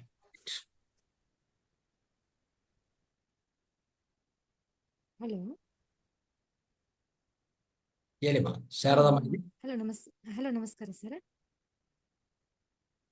Hello sir, ನಾವು ಧ್ಯಾನ ಮಾಡುವಾಗ ಊಟ ಮಾಡಿದ ತಕ್ಷಣ ಕೂಡ್ಬಾರ್ದು ಸರ್? ಸ್ವಲ್ಪ ಜೋರಾಗಿ ಮಾತಾಡಿ ಕೇಳಿಸ್ತಾ ಇಲ್ಲ. ಧ್ಯಾನ ಮಾಡುವಾಗ ಊಟ ಮಾಡಿದ ತಕ್ಷಣ ಕೂಡ್ಬಹುದಾ ಸರ್? ಊಟ ಮಾಡಿದ ಮೇಲೆನಾ? ಹ್ಞೂ ಸರ್. ಮಾಡಬಾರ್ದು, 1 ಅವರ್ ಬಿಡಬೇಕಾಗತ್ತೆ. 1 ಗಂಟೆ ಬಿಟ್ಟೆ ಮಾಡ್ಬೇಕ್ರಿ? ಅಂದ್ರೆ ಮಾಡಿದ್ರೆ ಸ್ವಲ್ಪ ಏನ್ ಪ್ರಾಬ್ಲಮ್ ಇಲ್ಲ ಅಲ್ರಿ ಸರ್? ಏನಿಲ್ಲ, ನಿದ್ದೆ ಮಾಡ್ತಿರಲ್ಲ. ನಿಮ್ಮ Okay. ಮೆದುಳಿಗೆ ಆಕ್ಸಿಜನ್ ಹೋಗಲ್ಲ, ಬ್ಲಡ್ ಹಾಂ. ಹೋಗಲ್ಲ. ಬ್ಲಡ್ ಆಕ್ಸಿಜನ್ ಎಲ್ಲಿಗೆ ಹೋಗ್ತಾ ಇರ್ತದೆ ಹೇಳಿ? ನಿಮ್ಮ ಹಾಂ. ಹೊಟ್ಟೆ ಭಾಗಕ್ಕೆ ಹೋಗ್ತಾ ಇರ್ತದೆ, ಜೀರ್ಣಾಶಯಕ್ಕೆ ಹಾಂ. ಹೋಗ್ತದೆ. ಅವಾಗ ನಿಮ್ಗೆ ಹಾಂ ರೀ. ಮೆದುಳೇ ಅದು ಚೈತನ್ಯವಾಗಿಲ್ಲ ಅಂದ್ರೆ ಧ್ಯಾನ ಮಾಡಕ್ ಸಾಧ್ಯ ಆಗುತ್ತಾ? Okay sir. Okay, thank you sir. Sir, gastric ಜಾಸ್ತಿ ಆಗಿದೆ ಸರ್, ನನಗೆ ಹೆಂಗ್ ಮಾಡ್ಕೋಬೇಕು ಸರ್? ಗ್ಯಾಸ್ಟ್ರಿಕ್ ಜಾಸ್ತಿ ಆದ್ರೆ ಏನ್ ಮಾಡ್ಬೇಕಮ್ಮ, ನೀವು ಈ ರಾಗಿ ಮಾಲ್ಟ್ ಅಂತ ಇರ್ತದಲ್ಲ, ರಾಗಿ ಮಾಲ್ಟ್ ಗೊತ್ತಾ? ಹಾ ರಾಗಿ ಮಾಲ್ಟ್ ಹಾ ಏನ್ ಮಾಡ್ಬೇಕಂದ್ರೆ 2 ದಿನ 3 ದಿನ ಹಿಂಗೆ ಮಾಡಿ. ಏನ್ ಮಾಡ್ಕೋಬಿಡಿ. ನೀವು ಇರೋದು ಬ್ಯಾಂಗ್ಳೂರ್, ಎಲ್ಲಿದ್ದೀರಿ ನೀವು ಆಕ್ಚುಲಿ? ಬೆಂಗಳೂರಲ್ಲಿ ಸರ್, ಜಕ್ಕೂರು. ಜಕ್ಕೂರು. ಏನ್ ಮಾಡ್ಬೇಕಂದ್ರೆ ಒಂದೇ ಇರೋದು ಅದೊಂದು ಅಂದ್ರೆ ಪರಿಹಾರ ಏನಂದ್ರೆ, ನಮ್ಮ ಮನೆಯಲ್ಲಿ ಮಾಡ್ಕೊಂಡು ಪರಿಹಾರ ಹೇಳ್ತೀನಿ. ಆಮೇಲೆ ಇನ್ನೂ ನಿಮ್ಗೆ ಸಹಾಯ ಬೇಕಂದ್ರೆ ಒಂದು ನಮ್ಮ ಆಯುರ್ವೇದ ಹತ್ರ ಹೋಗ್ಬೇಕು. ಆಯುರ್ವೇದ ಮೆಡಿಸನ್ ಅಂದ್ರೆ ಆಯುರ್ವೇದ ಹಾಸ್ಪಿಟಲ್, ಚಿಕ್ಕ ಹಾಸ್ಪಿಟಲ್ ಇರ್ತದೆ, ಏನ್ ತೊಂದರೆ ಇಲ್ಲ. ಸೊ ಅದರಲ್ಲಿ ಹೋದ್ರೂ ತುಂಬಾ ಈಸಿಯಾಗಿ ಗುಣ ಆಗುತ್ತೆ, ಬೇಗವಂತ ಗುಣ ಆಗುತ್ತೆ. ಆದ್ರೆ ರಾಗಿ ಮಾಲ್ಟ್ ಮಾಡ್ಕೊಳ್ಳಿ. ರಾಗಿ ಮಾಲ್ಟು ಬೆಳಗ್ಗೆ ಮಧ್ಯಾಹ್ನ ರಾತ್ರಿ 2 ಗ್ಲಾಸ್ ಅದೇ ಕುಡಿತಾ ಇರ್ಬೇಕು. ಆಹಾರ ಇಲ್ಲ, ಆಹಾರ ಬೇಕಾಗಿಲ್ಲ, ಆಹಾರ ತೆಗೆದಾಕಿ. ಮತ್ತೆ ಈ ಬಯಸಿದಂತ ಆಹಾರ ಕಡಿಮೆ ಮಾಡ್ತಾವು. ಅಂದ್ರೆ ಕಡಿಮೆ ತಿನ್ಬೇಕು. ಕುಕ್ಕುಡ್ ಫುಡ್ ಕಡಿಮೆ ಮಾಡ್ತಾ ಹೋಗಿ. ಜಾಸ್ತಿ ಏನ್ ಮಾಡ್ಬೇಕು ಗೊತ್ತಾ, ಈ ಇಂಥ ಆಸಿಡಿಟಿ ಮತ್ತೆ ಗ್ಯಾಸ್ಟ್ರಿಕ್ ಜಾಸ್ತಿ ಆದ್ರೆ ನಾವು ಸಹಜವಾದ ಪ್ರಕೃತಿ ಆಹಾರ ತಿನ್ಬೇಕು. ಓಕೆ, ಪ್ರಕೃತಿ ಆಹಾರ ತಿಂದ್ರೆ ಇದೆಲ್ಲ ಹೊಟ್ಟೋಗ್ತದೆ. ಸೊ ಮೊದಲನೇದಾಗಿ ಏನ್ ಮಾಡ್ಬೇಕು, ಈಗ ನಿಮ್ಗೆ ಜಾಸ್ತಿ ಇದೆ ಅಂದ್ರೆ ಏನ್ ಮಾಡ್ಬೇಕು, ಪ್ರತಿದಿನ ಬೆಳಗ್ಗೆ ಮಧ್ಯಾಹ್ನ ಸಾಯಂಕಾಲ 2 ಲೋಟೆ ರಾಗಿ ಮಾಲ್ಟ್ ಕುಡಿತಾ ಹೋಗಿ ಅಷ್ಟೇ. 3 ದಿನ 2 ದಿನ ಅದೇ ರಾಗಿ ಗಂಜಿ ಮಾಡಿ ಕುಡಿಯೋದು ಸರ್? ರಾಗಿ ಗಂಜಿ. ರಾಗಿ ಮತ್ತೆ ಗಂಜಿ ಮಾಡಿ ಕುಡಿಯೋದು, ಹೌದು. ಸಾಲ್ಟ್ ಹಾಕೊಂಡು. ಸಾಲ್ಟು ಬೇಕಾಗಿಲ್ಲ. ಸ್ವಲ್ಪ ಬೇಕಂದ್ರೆ ಬೆಲ್ಲ ಹಾಕೋಬಹುದು ಅಷ್ಟೇ, ಸಾಲ್ಟ್ ಬೇಡ. ಹಾ ಸ್ವಲ್ಪ ಬೆಲ್ಲ, ಸ್ಟಾಟಿ ಬೆಲ್ಲ, ಇಲ್ಲಾಂದ್ರೆ ಒಳ್ಳೆ ಬೆಲ್ಲ, ಅಂದ್ರೆ ಈ ರಾಸಾಯನಿಕ ರಹಿತ ಬೆಲ್ಲ ಏನೋ ಸಿಕ್ಕಿದ್ರೆ, ಆದ್ರೂ ಸಹಜ ಬೆಲ್ಲ ಸಿಕ್ಕಿದ್ರೆ ಅದು ಹಾಕೊಳ್ಳಿ, ಸಾಕು. ಅದು ಸೇವನೆ ಮಾಡಿ. ಒಂದು ಬೆಳಗ್ಗೆ 2 ಲೋಟೆ, ಮಧ್ಯಾಹ್ನ 2 ಲೋಟೆ. ಊಟ ಏನ್ ಬೇಕಾಗಿಲ್ಲ, ಇದು ಮಾತ್ರ ಕುಡಿತಾ ಹೋಗಿ. 2 ದಿವಸ ಮಾಡಿದ್ರೆ ನಿಮಗೆ ಗ್ಯಾಸ್ಟ್ರಿಕ್ ಪೂರ್ತಿ ಹೊಟ್ಟೋಗ್ತದೆ. ಅದೇ ತಿಂದ್ರೆ ಒಂಥರ ಎದೆಯಲ್ಲಿ ಒತ್ತದಂಗ್ ಇರುತ್ತೆ ಸರ್ ಊಟ. ಅದೇನಾಗಿದೆ ಅಂದ್ರೆ, ನಮ್ಮ ಜೀರ್ಣಕೋಶ ಒಳಗಡೆ ಸ್ವಲ್ಪ ಏರುಪೇರು ಅಂದ್ರೆ, ನಿಮ್ಮ ಜೀರ್ಣ ರಸಗಳಿರ್ತಲ್ಲ, ಈ ಜೀರ್ಣ ರಸಗಳು, ಜಠರಾಗ್ನಿ, ಈ ರಸಗಳು ಬರ್ತದಲ್ಲ, ಅದು ಕಡಿಮೆ ಬರೋದು, ಹೆಚ್ಚು ಬರೋದು. ಇದರಿಂದ ನಮ್ಗೆ ಗ್ಯಾಸ್ಟ್ರಿಕ್ ಕರೆಕ್ಟ್ ಟೈಮ್ ಬರೋದು, ಒಂದು ಟೈಮ್ ತಪ್ಪಿ ಬರೋದು ಅಲ್ವಾ? ಆತರ ಮಾಡುವಾಗ ನೀವೇನೇ ಆಹಾರ ತಿಂದ್ರು ಅದು ಸರಿಯಾಗಿ ಜೀರ್ಣ ಆಗಲ್ಲ. ಹಾಗೆ ಆತರ ಆಗ್ತಾ ಇರ್ತದೆ. ಅದು ವಾಶ್ರೂಮ್ ಹೋಗ್ಬೇಕಂದ್ರೂ ತುಂಬಾ ಕಷ್ಟ ಆಗುತ್ತೆ ಸರ್ ನನ್ಗೆ ಒಂದೊಂದ್ಸರಿ. ಅಜೀರ್ಣ ಆಗಿದ್ರೆ ಅದು ಮಲಬದ್ಧತೆ ಕಾರಣ ಕೊಡ್ತದೆ. ಓಕೆ, ಅಜೀರ್ಣ ಆಗಿದ್ರೆ ಅಸಿಡಿಟಿ ಗ್ಯಾಸ್ಟ್ರಿಕ್ ಇರೋರಿಗೆ ಮಲಬದ್ಧತೆ ಸಾಧ್ಯವಿದೆ. ಮಲಬದ್ಧತೆ ಬಂದೇ ಬರ್ತದೆ. ಓಕೆ, ಮಲಬದ್ಧತೆಗೂ ತುಂಬಾ ಪರಿಹಾರ ಇದೆ. ಅದು ಹೇಳ್ಬೇಕಂದ್ರೆ ತುಂಬಾ ಲಾಂಗ್ ಆಗತ್ತೆ. ಸೊ ನಿಮ್ಗೂ ಬೇಕಾದ್ರೆ ನೀವು ನಮಗೂ ಫೋನ್ ಮಾಡಿ, ಆಮೇಲೆ ನಾನು ಹೇಳ್ತೀನಿ ಏನೇನ್ ಮಾಡ್ಬೇಕಂತ. ಮತ್ತೆ ಮಹಾವತಾರ ಟಿವಿಯಲ್ಲಿ ಹೋಗಿ ನೀವು ವಿಡಿಯೋದಲ್ಲಿ ನೋಡ್ಬೇಕು. ಮಲಬದ್ಧತೆ ಬಗ್ಗೆ, ಅಜೀರ್ಣ ಬಗ್ಗೆ, ಅಸಿಡಿಟಿ ಬಗ್ಗೆ, ಗ್ಯಾಸ್ಟ್ರಿಕ್ ಬಗ್ಗೆ ಎಷ್ಟೋ ಮಾಡಿದ್ವಿ ಕ್ಲಾಸಸ್. ಈಗಾಗಲೇ ಎಷ್ಟೋ ಕ್ಲಾಸಸ್ ಮಾಡಿದ್ವಿ. ಇಲ್ಲಿ ನಾವು ನೈಟ್ ಕ್ಲಾಸ್ ಅಲ್ಲಿ ಹೇಳೋದು ತುಂಬಾ ಸ್ವಲ್ಪ ಮಾತ್ರ ಹೇಳ್ತಾ ಇದ್ದೆ ಅಷ್ಟೇ. ಸೊ ಬೆಳಗ್ಗೆ ಕ್ಲಾಸ್ ಅಟೆಂಡ್ ಆದ್ರೆ ನಿಮ್ಗೆ ಸಂಪೂರ್ಣವಾಗಿ ಸಿಗತ್ತೆ ಮಾಹಿತಿ, ಜ್ಞಾನ. 2 ದಿವಸ ಕುಡಿದ್ರೆ ಸಾಕ ಸರ್? ಕಂಟಿನ್ಯೂ ಆಗಿ ಹಂಗೆ ಮಾಡ್ಬೇಕಾ? ಗಂಜಿನಲ್ಲೇ ಇರ್ಬೇಕಾ? ಹೌದಮ್ಮ, 2-3 ದಿವಸ ಸಾಕು. 2-3 ದಿವಸ ಸಾಕು ಅಷ್ಟೇ. ಸಾಕು. ಹಸು ಆದ್ರೆ ಇನ್ನೊಂದು ಗ್ಲಾಸ್ ಕುಡಿ. ಹಸು ಆಗಿದ್ರೆ ಹಸು ನೀವು ಕಠೋರವಾಗಿ ನೀವು ಅನ್ಸ್ಬಾರ್ದು. ಅರ್ಥ ಆಯ್ತಾ? ಸ್ವಲ್ಪ ಇನ್ನೊಂದು ಗ್ಲಾಸ್ ಹೆಚ್ಚು ಹೆಚ್ಚು ಕುಡಿ, ಏನ್ ತೊಂದರೆ ಇಲ್ಲ. Okay, okay sir, thank you sir. Right. ನಮಸ್ಕಾರ ಗುರುಜಿ. ಹೇಳಿ. ನಮ್ಮ ಹೆಸರು ಮಾರುತಿ ಅಂತ ಹೇಳ್ಬಿಟ್ಟು. ಹಲೋ. ಹೇಳಿ. ಹಾ, ಇದು ನಾವು ಸ್ಟಾರ್ಟಿಂಗು ಧ್ಯಾನ ಕುತ್ಕಂತೀವಲ್ಲ, ಕಾಲು ಉದ್ದಕ್ ಚಾಚಿ ಪಾದಗಳು ಎರಡು ಹಿಂಗ ಆಪೋಸಿಟ್ ಆಗಿ ಇಡ್ರಿ ಅಂತಂದ್ರಲ್ಲ, ಚಾಚಿಡ್ಬೇಕಾ ಏನು ಚಕ್ಲು ಬಕ್ಲ ಇಲ್ಲ, ಹಾಕೊಂಡೇನೆ? ಚಕ್ಲ ಬೆಲ್ಲ ಹಾಕೋಬೇಕು. ಆಯ್ತು ಗುರುಜಿ. ಓಕೆ, ಇದು ಎಳ್ಳು ತಿನ್ನಕ್ ಹೇಳಿದ್ರಲ್ಲ, ಎಳ್ಳು ಉಂಡೆ, ಹಾ, ಇದನ್ನ ಮಧ್ಯದಲ್ಲಿ ಅದು ಚಿಕ್ಕ ಮಕ್ಳದ್ದು ಹೇಳ್ಬೇಕಾದ್ರೆ ಬ್ರೇಕ್ ಆಯ್ತು, ಅದು ಒಂದ್ ಸ್ವಲ್ಪ ಹೇಳ್ತೀರಾ ಅಂತ. ಅದೇನಿಲ್ಲ, ಚಿಕ್ಕ ಮಕ್ಳಿಗೆ ವಾರಕ್ಕೊಂದು ಕೊಡಿ, ಒಂದು ಲಡ್ಡು ಕೊಡಿ. ಮತ್ತೆ ಹಾ. ದೊಡ್ಡವರು 2 ಲಡ್ಡು ತಿನ್ನಿ, ಪರವಾಗಿಲ್ಲ. ಓಕೆ ಗುರುಜಿ, ಧನ್ಯವಾದ. ಅಷ್ಟು ತಿಂದ್ರೆ ನಿಮ್ಗೆ ಬೇಕಾದಷ್ಟು ನಿಮ್ಗೆ ಏನ್ ಸಿಗತ್ತೆ, ಕ್ಯಾಲ್ಸಿಯಂ ಸಿಗತ್ತೆ ಅಷ್ಟೇ. ಹಾಲು ಬಗ್ಗೆ ನೀವು ಹೋಗ್ಲೇಬಾರ್ದು. ಓಕೆ ಗುರುಜಿ, ನಾ ಕುಡಿಯೋದಿಲ್ಲ ಹಾಲು, ಕಾಫಿ, ಟೀ ಏನು ಯೂಸೇ ಯಾವ ಮಾಡೋದಿಲ್ಲ. ಇನ್ನೊಂದು ಜಂತು ಹಾಲು ಕುಡಿಯಲ್ಲ. ನಮ್ಗೇನಾಗಿದೆ? ಹೇಳ್ಬೇಕಂದ್ರೆ ಒಂದು ಜೀವಿ ತನ್ನ ಮಕ್ಕಳಿಗೋಸ್ಕರ ಅದು ಹಾಲು ಫೆಡರೇಷನ್ ಮಾಡೋದು, ಉತ್ಪಾದನೆ ಮಾಡೋದು, ಬಟ್ ನಾವು ಅದಕ್ಕೆ ಅಡಿಕ್ಟ್ ಆಗ್ತಾ ಇದೇವೆ ಎಲ್ಲರ ಜನ. ಇಲ್ಲ, ಅದು ಚಿಕ್ಕ ಮಕ್ಕಳು ಕುಡಿಯಬಾರ್ದು, ಚಿಕ್ಕ ಮಕ್ಕಳು ಸಹ ಕುಡಿಯಬಾರ್ದು, ಕುಡಿಯೋದು ತಪ್ಪು. ಬೇಕಂದ್ರೆ ನೀವೇನ್ ಮಾಡ್ಬೇಕು, ಸಸ್ಯದಿಂದ ಹಾಲು ಮಾಡ್ಕೊಳ್ಳಿ. ನಿಮಗೆ ಯಾವ ಹಾಲು ಬೇಕೇ ಬೇಕಾ? ಸಸ್ಯದಿಂದ ಮಾಡ್ಕೊಳ್ಳಿ. ಒಂದು ಯಾವುದು ತೆಂಗಿನ ಹಾಲು ಮಾಡ್ಕೊಳ್ಳಿ. ಈ ಕಡಲೆ ಬೀಜಗಳಿಂದ ಹಾಲು ಮಾಡ್ಕೊಳ್ಳಿ. ಅದು ಪದ್ಧತಿಗಳಿದೆ, ಅರ್ಥ ಆಯ್ತಾ? ಕಾಯಿಸ್ಬೇಕಾ ಅದನ್ನ? ಏನಮ್ಮ? ಕಾಯಿಸಿ ಕುಡಿಯೋದು? ಕಾಯಿಸ್ಬಾರ್ದು. ಮಾಡ್ಕೊಂಡು ಅದು ಕುಡಿಯೋದು. ಮಿಕ್ಸಿಯಲ್ಲಿ ಹಾಕಿ ನೀಟಾಗಿ ಹಾಲು ಬರುತ್ತಲ್ಲ, ಹಾಲು ಬಂದ್ಮೇಲೆ ಯಾವಾಗ್ಲೂ ಸಸ್ಯ ಹಾಲನ್ನು ಕಾಯಿಸಬಾರ್ದು. ಏನ್ ಮಾಡ್ಬೇಕಂದ್ರೆ ಡಬಲ್ ಬಾಯ್ಲಿಂಗ್ ಮೆಥಡ್ ಅಂತಾರೆ. ಡಬಲ್ ಬಾಯ್ಲಿಂಗ್ ಮೆಥಡ್ ಫಸ್ಟ್ ನೀವೇನ್ ಮಾಡ್ಬೇಕು, ಒಂದು ಪಾತ್ರೆ ತಗೊಂಡು ಚೆನ್ನಾಗಿ ನೀರು ಬಯಸಿ ಏನ್ ಮಾಡ್ಬೇಕು, ಆ ನೀರಲ್ಲಿ ಈ ಪಾತ್ರ, ಈ ನಾವು ಸಸ್ಯಗಳಿಂದ ಹಾಲಿದೆಲ್ಲ, ಹಾಲು ತಗೊಂಡೋಗಿ ಅಲ್ಲಿ ಒಳಗಡೆ ಕೂರಿಸ್ಬೇಕಾಗತ್ತೆ. ಅವಾಗ ಇದು ಹೀಟ್ ಆಗ್ತದೆ. ಆತರ ಮಾಡ್ಬೇಕು. ಡೈರೆಕ್ಟ್ ಹಾಲನ್ನು ಕಾಯಿಸ್ಬಾರ್ದು. ಹೌದಾ sir? Sir thank you sir, ತುಂಬಾ ಖುಷಿ ಆಯ್ತು ಸರ್ ಅದೆಲ್ಲ ಕೇಳಿ. ಸರ್ ನನ್ಗೆ ಜ್ಞಾನ ಎಲ್ಲ ಸ್ವಲ್ಪ ಏಕಾಗ್ರತೆ ಮತ್ತೆ ಜ್ಞಾನ ಮೆಡಿಟೇಷನ್ ಅದೆಲ್ಲ ಸ್ವಲ್ಪ ನನ್ಗೆ ತಿಳಿಸಿ ಸರ್. ಅವಾಗ ನೀವು ಏಕಾಗ್ರತೆಗೋಸ್ಕರ ಇದು ಮಾಡ್ತಾ ಇರಿ, ಜ್ಞಾನ ಮುದ್ರ ಮಾಡ್ತಾ ಇರಿ. ಅಂದ್ರೆ ಧ್ಯಾನ ಮಾಡುವಾಗ ಮಾಡ್ಬೋದು, ಧ್ಯಾನ ಮಾಡುವಾಗಲ್ಲ. ಬೇರೆ ಟೈಮಲ್ಲಿ ಈ ತರ ಇಟ್ಕೊಂಡು ಕೂತ್ಕೊಳ್ಳಿ. ಸುಮ್ನೆ ಟಿವಿ ನೋಡ್ತಾ ಇದ್ರಿ, ಯಾರ ಹತ್ರ ಮಾತಾಡ್ತಾ ಇದು ಇಟ್ಕೊಳ್ಳಿ ಅಷ್ಟೇ. ನೋಡಿ ಒಂದು 10 ದಿವಸದಲ್ಲಿ ನಿಮ್ಗೆ ಏನಾಗ್ತದ. ಹಿಂಗೆ ಇಷ್ಟೇ. ಇದು ಮೃದುವಾಗಿ ಟಚ್ ಮಾಡಿ, ಈ ತರ ಪ್ರೆಸ್ ಮಾಡ್ಕೋಬೇಡಿ, ಸುಮ್ನೆ ಆ ತರ ಟಚ್ ಅಷ್ಟೇ.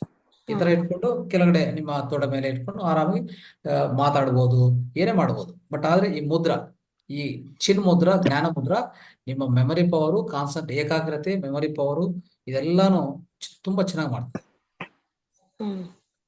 ನಾವ್ ಅದು ಮತ್ತೆ ಸರ್, ನಾವ್ ಬೆಳಗ್ಗೆ ಮೆಡಿಟೇಷನ್ ಮಾಡ್ಬೇಕು 4 ಗಂಟೆ 5 ಗಂಟೆಯಲ್ಲಿ ಅಂದ್ರೆ, ಅದು ಮನಸ್ಸು ಕೂತ್ಕೊಂಡಾಗ ದೇವ್ರ ಪೂಜೆ ಮಾಡುವಾಗ ಆ ಕಡೆ ಈ ಕಡೆ ಜ್ಞಾನ ಹೋಗ್ತಾ ಇರುತ್ತೆ.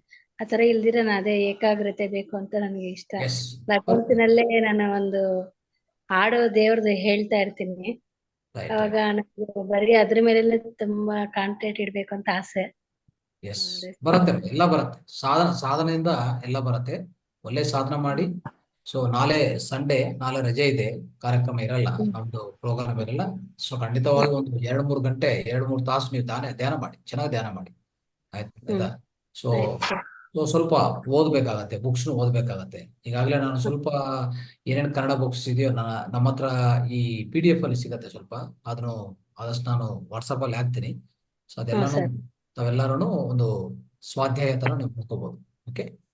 ಬೆಳಿಗ್ಗೆ ಗುರುಜಿ ಎಷ್ಟೊತ್ತಾದ್ರೂ ಎದ್ದೇಳಕ್ಕೆ ಆಗೋದಿಲ್ಲ. ಎದ್ದೇಳಕ್ ಹೋದ್ರುನು ಬಹಳ ಸ್ವಲ್ಪ ಕಣ್ಣು ಉರಿತಾ ಇರ್ತವೆ, ಮತ್ತೆ ಎದ್ದೇಳಕ್ಕೆ ಆಗೋದಿಲ್ಲ. ಈಗ ನೋಡಿ, ಈಗ ಮನ್ಕೊಂಡಾಗ ಆದಷ್ಟುನು ಬೇಗ ನಿದ್ದೆನೆ ಬರಲ್ಲ. ನಾನು ಅವಾಗ ಏನ್ ಮಾಡ್ತೀನಿ ಅಂದ್ರೆ, ಅಲ್ಗೂ ಬ್ರೀತಿಂಗ್ ಇದನ್ ಮಾಡ್ತೀನಿ. ಒಂದ್ ಮೂಗಿಂದ ಉಸಿರಾಡೋದು, ಇನ್ನೊಂದ್ ಮೂಗಿಂದ ಬಿಡೋದು, ಹಂಗೆ ಮಾಡ್ತಾ ಇದ್ರು ಎಷ್ಟೊತ್ತು ಮಾಡಿದ್ರು ಬರೋದಿಲ್ಲ. ಬಹಳ ಅಭ್ಯಾಸ ಪಟ್ರುನು ಬರ್ತಾ ಇಲ್ಲ. ಏನಿಲ್ಲ, ಅದೆಲ್ಲ ಏನ್ ಸ್ವಲ್ಪ ಬೇರೆ ಬೇರೆ ಪದ್ಧತಿಗಳಿರ್ತವೆ. ಒಂದೇನಂದ್ರೆ ತಲೆ ಒಳಗಡೆ ಜಾಸ್ತಿ ಯೋಚನೆಗಳು. ಒಂದು ಬೆಳಗ್ಗೆಯಿಂದ ನಾವು ಏನೇನೋ ಯೋಚನೆಗಳು ಇಟ್ಕೊಂಡಿರ್ತೀವಿ, ಅದೆಲ್ಲ ಸ್ವಲ್ಪ ಕ್ಲೀನ್ ಮಾಡಕ್ ಏನ್ ಮಾಡ್ಬೇಕಂದ್ರೆ, ನಿದ್ದೆ ಮಾಡಕ್ ಮುಂಚೆ ಒಂದು 10 ನಿಮಿಷ 15 ನಿಮಿಷ ನಿದ್ದೆ ಬರೋವರೆಗೂ ಹಂಗೇ ಧ್ಯಾನದಲ್ಲಿ ಕೂತ್ಕೊಳ್ಳಿ. ಆಯ್ತಾ? ಶ್ವಾಸನ ಗಮನಿಸ್ತಾನೇ ಇರಿ. ಓಕೆ, ಯಾವುದೇ ಯೋಚನೆ ಬಂದ್ರೆ ಯೋಚನೆ ಬೇಡ, ನನಗೆ ಈಗ ನಾನು ನಿದ್ದೆ ಮಾಡಬೇಕು ಅಂತ ನಿಮ್ಗೆ ನೀವೇ ಸಲಹೆ ಕೊಡ್ಬೇಕು. ಕೊಟ್ಟು ಆ ತರ ಸಂಕಲ್ಪ ಇಟ್ಕೊಂಡು ಆ ತರ ಸಲಹೆ ಕೊಡ್ತಾ ಸ್ವಲ್ಪ ಅದೇ ಶ್ವಾಸನ ಗಮನಿಸ್ತಾ ಹಂಗೇ ಕೂತ್ಕೊಳ್ಳಿ. ಯಾವಾಗ ನಿಮ್ಗೆ ನಿದ್ದೆ ಅನಿಸ್ತದೋ ನಿದ್ದೆ ಹೋಗಿ ಅಷ್ಟೇ. ಆ ತರ ಮಾಡ್ಕೊಳ್ಳಿ, ಅದು ಒಳ್ಳೇದು. ಆಮೇಲೆ ಇನ್ನೊಂದು ಸ್ವಲ್ಪ ಟೆಕ್ನಿಕ್ ಏನಂದ್ರೆ ಈ ಇದು ಎರಡು ಪಾದಗಳನ್ನ ತಟ್ಕೊಳ್ಳಿ. ಈ ತರ ಒಂದು ಪಾದ ಮೇಲೆ ಇನ್ನೊಂದು ಪಾದ 2 ನಿಮಿಷ ಸೊ ನೀಟಾಗಿ ಈ ತರ ಉಜ್ಬೇಕಾಗುತ್ತೆ, ಚೆನ್ನಾಗಿ ಉಜ್ಬೇಕು ಈ ತರ. ಓಕೆ, ಆಮೇಲೆ ಇನ್ ಸ್ವಲ್ಪ ನಿದ್ದೆ ಮಾಡ್ತಾ ಇಲ್ಲ ಅಂದ್ರೆ 2 ಕಾಲ ಮೇಲೆ ಸ್ವಲ್ಪ ಬಿಸಿ ನೀರು ಹಾಕೊಂಡು ಮಲ್ಕೊಳ್ಳಿ. ಆಮೇಲೆ ಇಲ್ಲ ಕೈಲಿ ಒಂದು ಉಗುರು ಬೆಚ್ಚ ನೀರು, ಒಂದು ಗ್ಲಾಸ್ ನೀರು ಕುಡಿದು ಮಲ್ಕೊಳ್ಳಿ, ಅವಾಗ್ಲೂ ನಿದ್ದೆ ಬರುತ್ತೆ. ಇದೆಲ್ಲ ಸ್ವಲ್ಪ ಸ್ವಲ್ಪ ಬೇರೆ ಬೇರೆ ಟೆಕ್ನಿಕ್ಸ್ ಇರುತ್ತೆ. ಇದೆಲ್ಲ ನಾವು ಸ್ವಲ್ಪ ಸ್ವಲ್ಪ ಪಾಲನೆ ಮಾಡ್ಬೇಕು. ಯಾವ್ದು ನಿಮ್ಗೆ ಅನುಕೂಲ ಆಗುತ್ತೆ ಮಾಡು. ಪಾದನ ಕೈಲೇ ಉಜ್ಬೋದಾ ಏನು ಎರಡು ಇಲ್ಲ ಇಲ್ಲ ಇಲ್ಲ, ಅಂದ್ರೆ ಪಾದ ಒಂದು ಪಾದ ಮೇಲೆ ಇನ್ನೊಂದು ಪಾದ ಈ ತರ. ಹಾ ಓಕೆ. ಒಂದ್ ಕಾಲ್ ಮೇಲೆ ಒಂದ್ ಕಾಲಿಟ್ಟು ಉಜ್ಜೋದು. ಧನ್ಯವಾದಗಳು ಪ್ರಭು.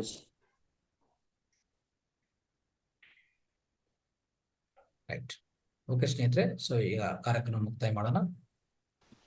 ನಮಸ್ಕಾರ ಸರ್. ರೈಟ್, ಯಾರಾದ್ರೂ ಪ್ರಶ್ನೆ ಇದೆಯಾ? ಇರೋಲ್ಲ. Okay, right. ಸರ್ ನಮಸ್ಕಾರ ಸರ್, ಉಮಾದೇವಿ. ಒಂದೇ ಒಂದು ಪ್ರಶ್ನೆ ಇತ್ತು. ನಿನ್ನೆ ಹಾ. ಆಯಿಲ್ ಪುಲ್ಲಿಂಗ್ ಬಗ್ಗೆ ಹೇಳಿದ್ರಲ್ವಾ, ಅದರಿಂದ ಏನೇನು ಉಪಯೋಗ ಇದೆ, ಎಷ್ಟು ದಿನ ಮಾಡ್ಬೇಕು, ಎಷ್ಟು ಹೊತ್ತು ಮಾಡ್ಬೇಕು? ಆಯಿಲ್ ಪುಲ್ಲಿಂಗ್ಗೆ ನೀವು ಒಂದು ವಿಡಿಯೋ ನೋಡ್ಬೇಕಾಗತ್ತೆ. ಓಕೆ ಸರ್, ಇಂದಿನ ಕಾರ್ಯಕ್ರಮದಲ್ಲಿ ಒಂದು ಒಳ್ಳೆ ವಿಡಿಯೋ ದಯವಿಟ್ಟು ನೋಡಿ, ಸರ್. ಮಹಾವತಾರ ಟಿವಿಯಲ್ಲಿ ನೋಡಿ.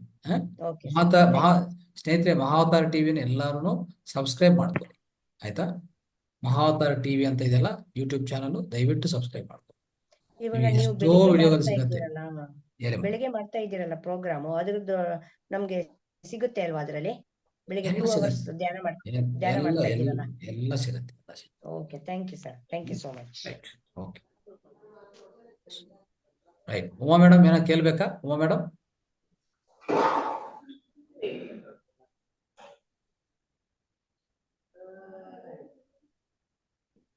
ಕೇಳಿಮ್ಮ, ಅನ್ಮ್ಯೂಟ್ ಮಾಡ್ಕೊಂಡ್ರೆ ನೀವು ಕೇಳ್ಬೋದು. ಹಲೋ ಸರ್, ಹೇಳಿವ. ಯೂರಿನ್ ಜಾಸ್ತಿ ಪಾಸ್ ಆಗತ್ತೆ, ಅದಕ್ಕೆ ಏನ್ ಮಾಡೋದು? ಯೂರಿನ್ ಹೆಚ್ಚಾಗ್ತಾ ಇದೆ ಅಂತೀರಾ? ಪಾಸ್ ಆಗತ್ತೆ, ಜಾಸ್ತಿ ಪಾಸ್ ಆಗತ್ತೆ. ಓಕೆ, ಅದೇ ಯೂರಿನ್ ಹೆಚ್ಚಾಗ್ತಾ ಇದ್ರೆ ಅದನ್ನು ತಡೆಗಟ್ಟಬೇಕಾಗತ್ತೆ. ಅಂದ್ರೆ ಈಗಾಗ್ಲೇ ನಾವು ತಿಳ್ಕೊಂಡಿದ್ವಲ್ಲಮ್ಮ, ಅಂದ್ರೆ ಮೂತ್ರಕೋಶ, ಈ ಬ್ಲಾಡರ್, ಗ್ಯಾಲ್ ಬ್ಲಾಡರ್ ಅಂತಿದೆಯಲ್ಲ, ಆ ಗ್ಯಾಲ್ ಬ್ಲಾಡರ್ಗೆ ಸ್ವಲ್ಪ ನರಗಳು ಸ್ವಲ್ಪ ಬಲಹೀನ ಆಗ್ತದೆ. ಈ ಗ್ಯಾಲ್ ಬ್ಲಾಡರ್ ಅಂದ್ರೆ ಮೂತ್ರಕೋಶ, ಮೂತ್ರ ಸಂಗ್ರಹಿಸಿಕೊಳ್ಳುವಂತ ಪ್ರದೇಶ ಅದು. ಅಲ್ಲಿ ಸ್ವಲ್ಪ ನಮ್ಮ ನರಗಳು ವೀಕ್ ಆಗಿರ್ತದೆ. ಒಂದು ಏಜ್ ಫ್ಯಾಕ್ಟರ್ ಅನ್ನೋದು ಇದೇ ಇರ್ತದೆ. ಓಕೆ, ಅದಕ್ಕೋಸ್ಕರ ಏನಾಗ್ತದೆ, ಬೇಗ ಮೂತ್ರ ಆಚೆ ಕಡೆ ಹೋಗ್ತಾ ಇರ್ತದೆ. ಅದನ್ನ ಸ್ವಲ್ಪ ಏನ್ ಮಾಡ್ಬೇಕು, ಸ್ಟ್ರೆಂಥನ್ ಮಾಡ್ಕೋಬೇಕು ನಾವು. ಅವಾಗ ನೀವು ಮೂತ್ರಕೋಶಗಳಿಗೂ ಯಾವುದೇ ಮೂತ್ರಕೋಶ ಇದ್ರೂ ಸ್ವಲ್ಪ ಗಟ್ಟಿಗಟ್ಸ್ಬೋಗತ್ತೆ. ಸೊ ಅದಕ್ಕೆಲ್ಲ ಮುದ್ದಗಳಿದೆ. ಸೊ ಇದು ಸ್ವಲ್ಪ ನಾವು ಕಂಟ್ರೋಲ್ ಮಾಡ್ಕೋಬೇಕು. ಹೆಚ್ಚಾಗಿ ಇದು ಮಾಡಬಾರ್ದು. ಅಂದ್ರೆ ಸ್ವಲ್ಪ ಮುದ್ರಗಳಿದೆ, ಬೇಕಾದ್ರೆ ಆ ಮುದ್ರ ಕಲಿಸ್ತೀನಿ ನಿಮ್ಗೆ. ಯಾವ ಮುದ್ರ ನಿಮ್ಗೆ ಚೆನ್ನಾಗಿ ಕೆಲಸ ಮಾಡ್ತದೆ ಅದನ್ನ ಕಲಿಸ್ತೀನಿ. ಓಕೆ, ನೀವು ಅದು ಮೆಸೇಜ್ ಹಾಕಿ ನಾನು ಕಲಿಸ್ತೀನಿ. ಅದನ್ನ ನೀವು ಸ್ವಲ್ಪ ಪಾಲನೆ ಮಾಡ್ಕೊಳ್ಳಿ. ಅದೊಂದು ಇನ್ನು ಏಜ್ ಇಂದ ಸ್ವಲ್ಪ ಬರ್ತದೆ. ಸೊ ಮತ್ತೆ ನೀವು ಧ್ಯಾನ ಮಾಡುವಾಗ ಖಂಡಿತವಾಗಿ ಪ್ರತಿ ಜೀವಕೋಶನು ಉತ್ತೇಜಿತ ಆಗ್ತಾ ಇರ್ತದೆ. ಅವಾಗ್ಲೂ ನಿಮ್ಗೆ ಈ ಪ್ರಾಬ್ಲಮ್ ಇಂದ ನೀವು ಆಚೆಗೆ ಬರುವಂತ ಅವಕಾಶ ಇದೆ, ತೊಂದರೆ ಇಲ್ಲ. ಈಗಾಗ್ಲೇ 70 ವರ್ಷ ರನ್ನಿಂಗ್ ಸರ್ ನನಗೆ. ಎಸ್, ಅದಕ್ಕೆ ಹೇಳ್ತಾ ಇದ್ದೀನಿ ನಾನು. ಆದ್ರೂ ನೀವು ಇಷ್ಟು ಆಕ್ಟಿವ್ ಆಗಿ ನೀವು ಪಾರ್ಟಿಸಿಪೇಟ್ ಮಾಡ್ತಾ ಇದ್ದಂದ್ರೆ ನಿಜವಾಗಿ ತುಂಬಾ ಅದ್ಭುತವಾದ ವಿಷಯ. ಗುರುಗಳ ದಯೆ ಸರ್ ಅದೆಲ್ಲ. ರೈಟ್ ಮಾ, ಆಯ್ತು ಸರ್, ಫೋನ್ ಮಾಡ್ತೀನಿ. Thank you.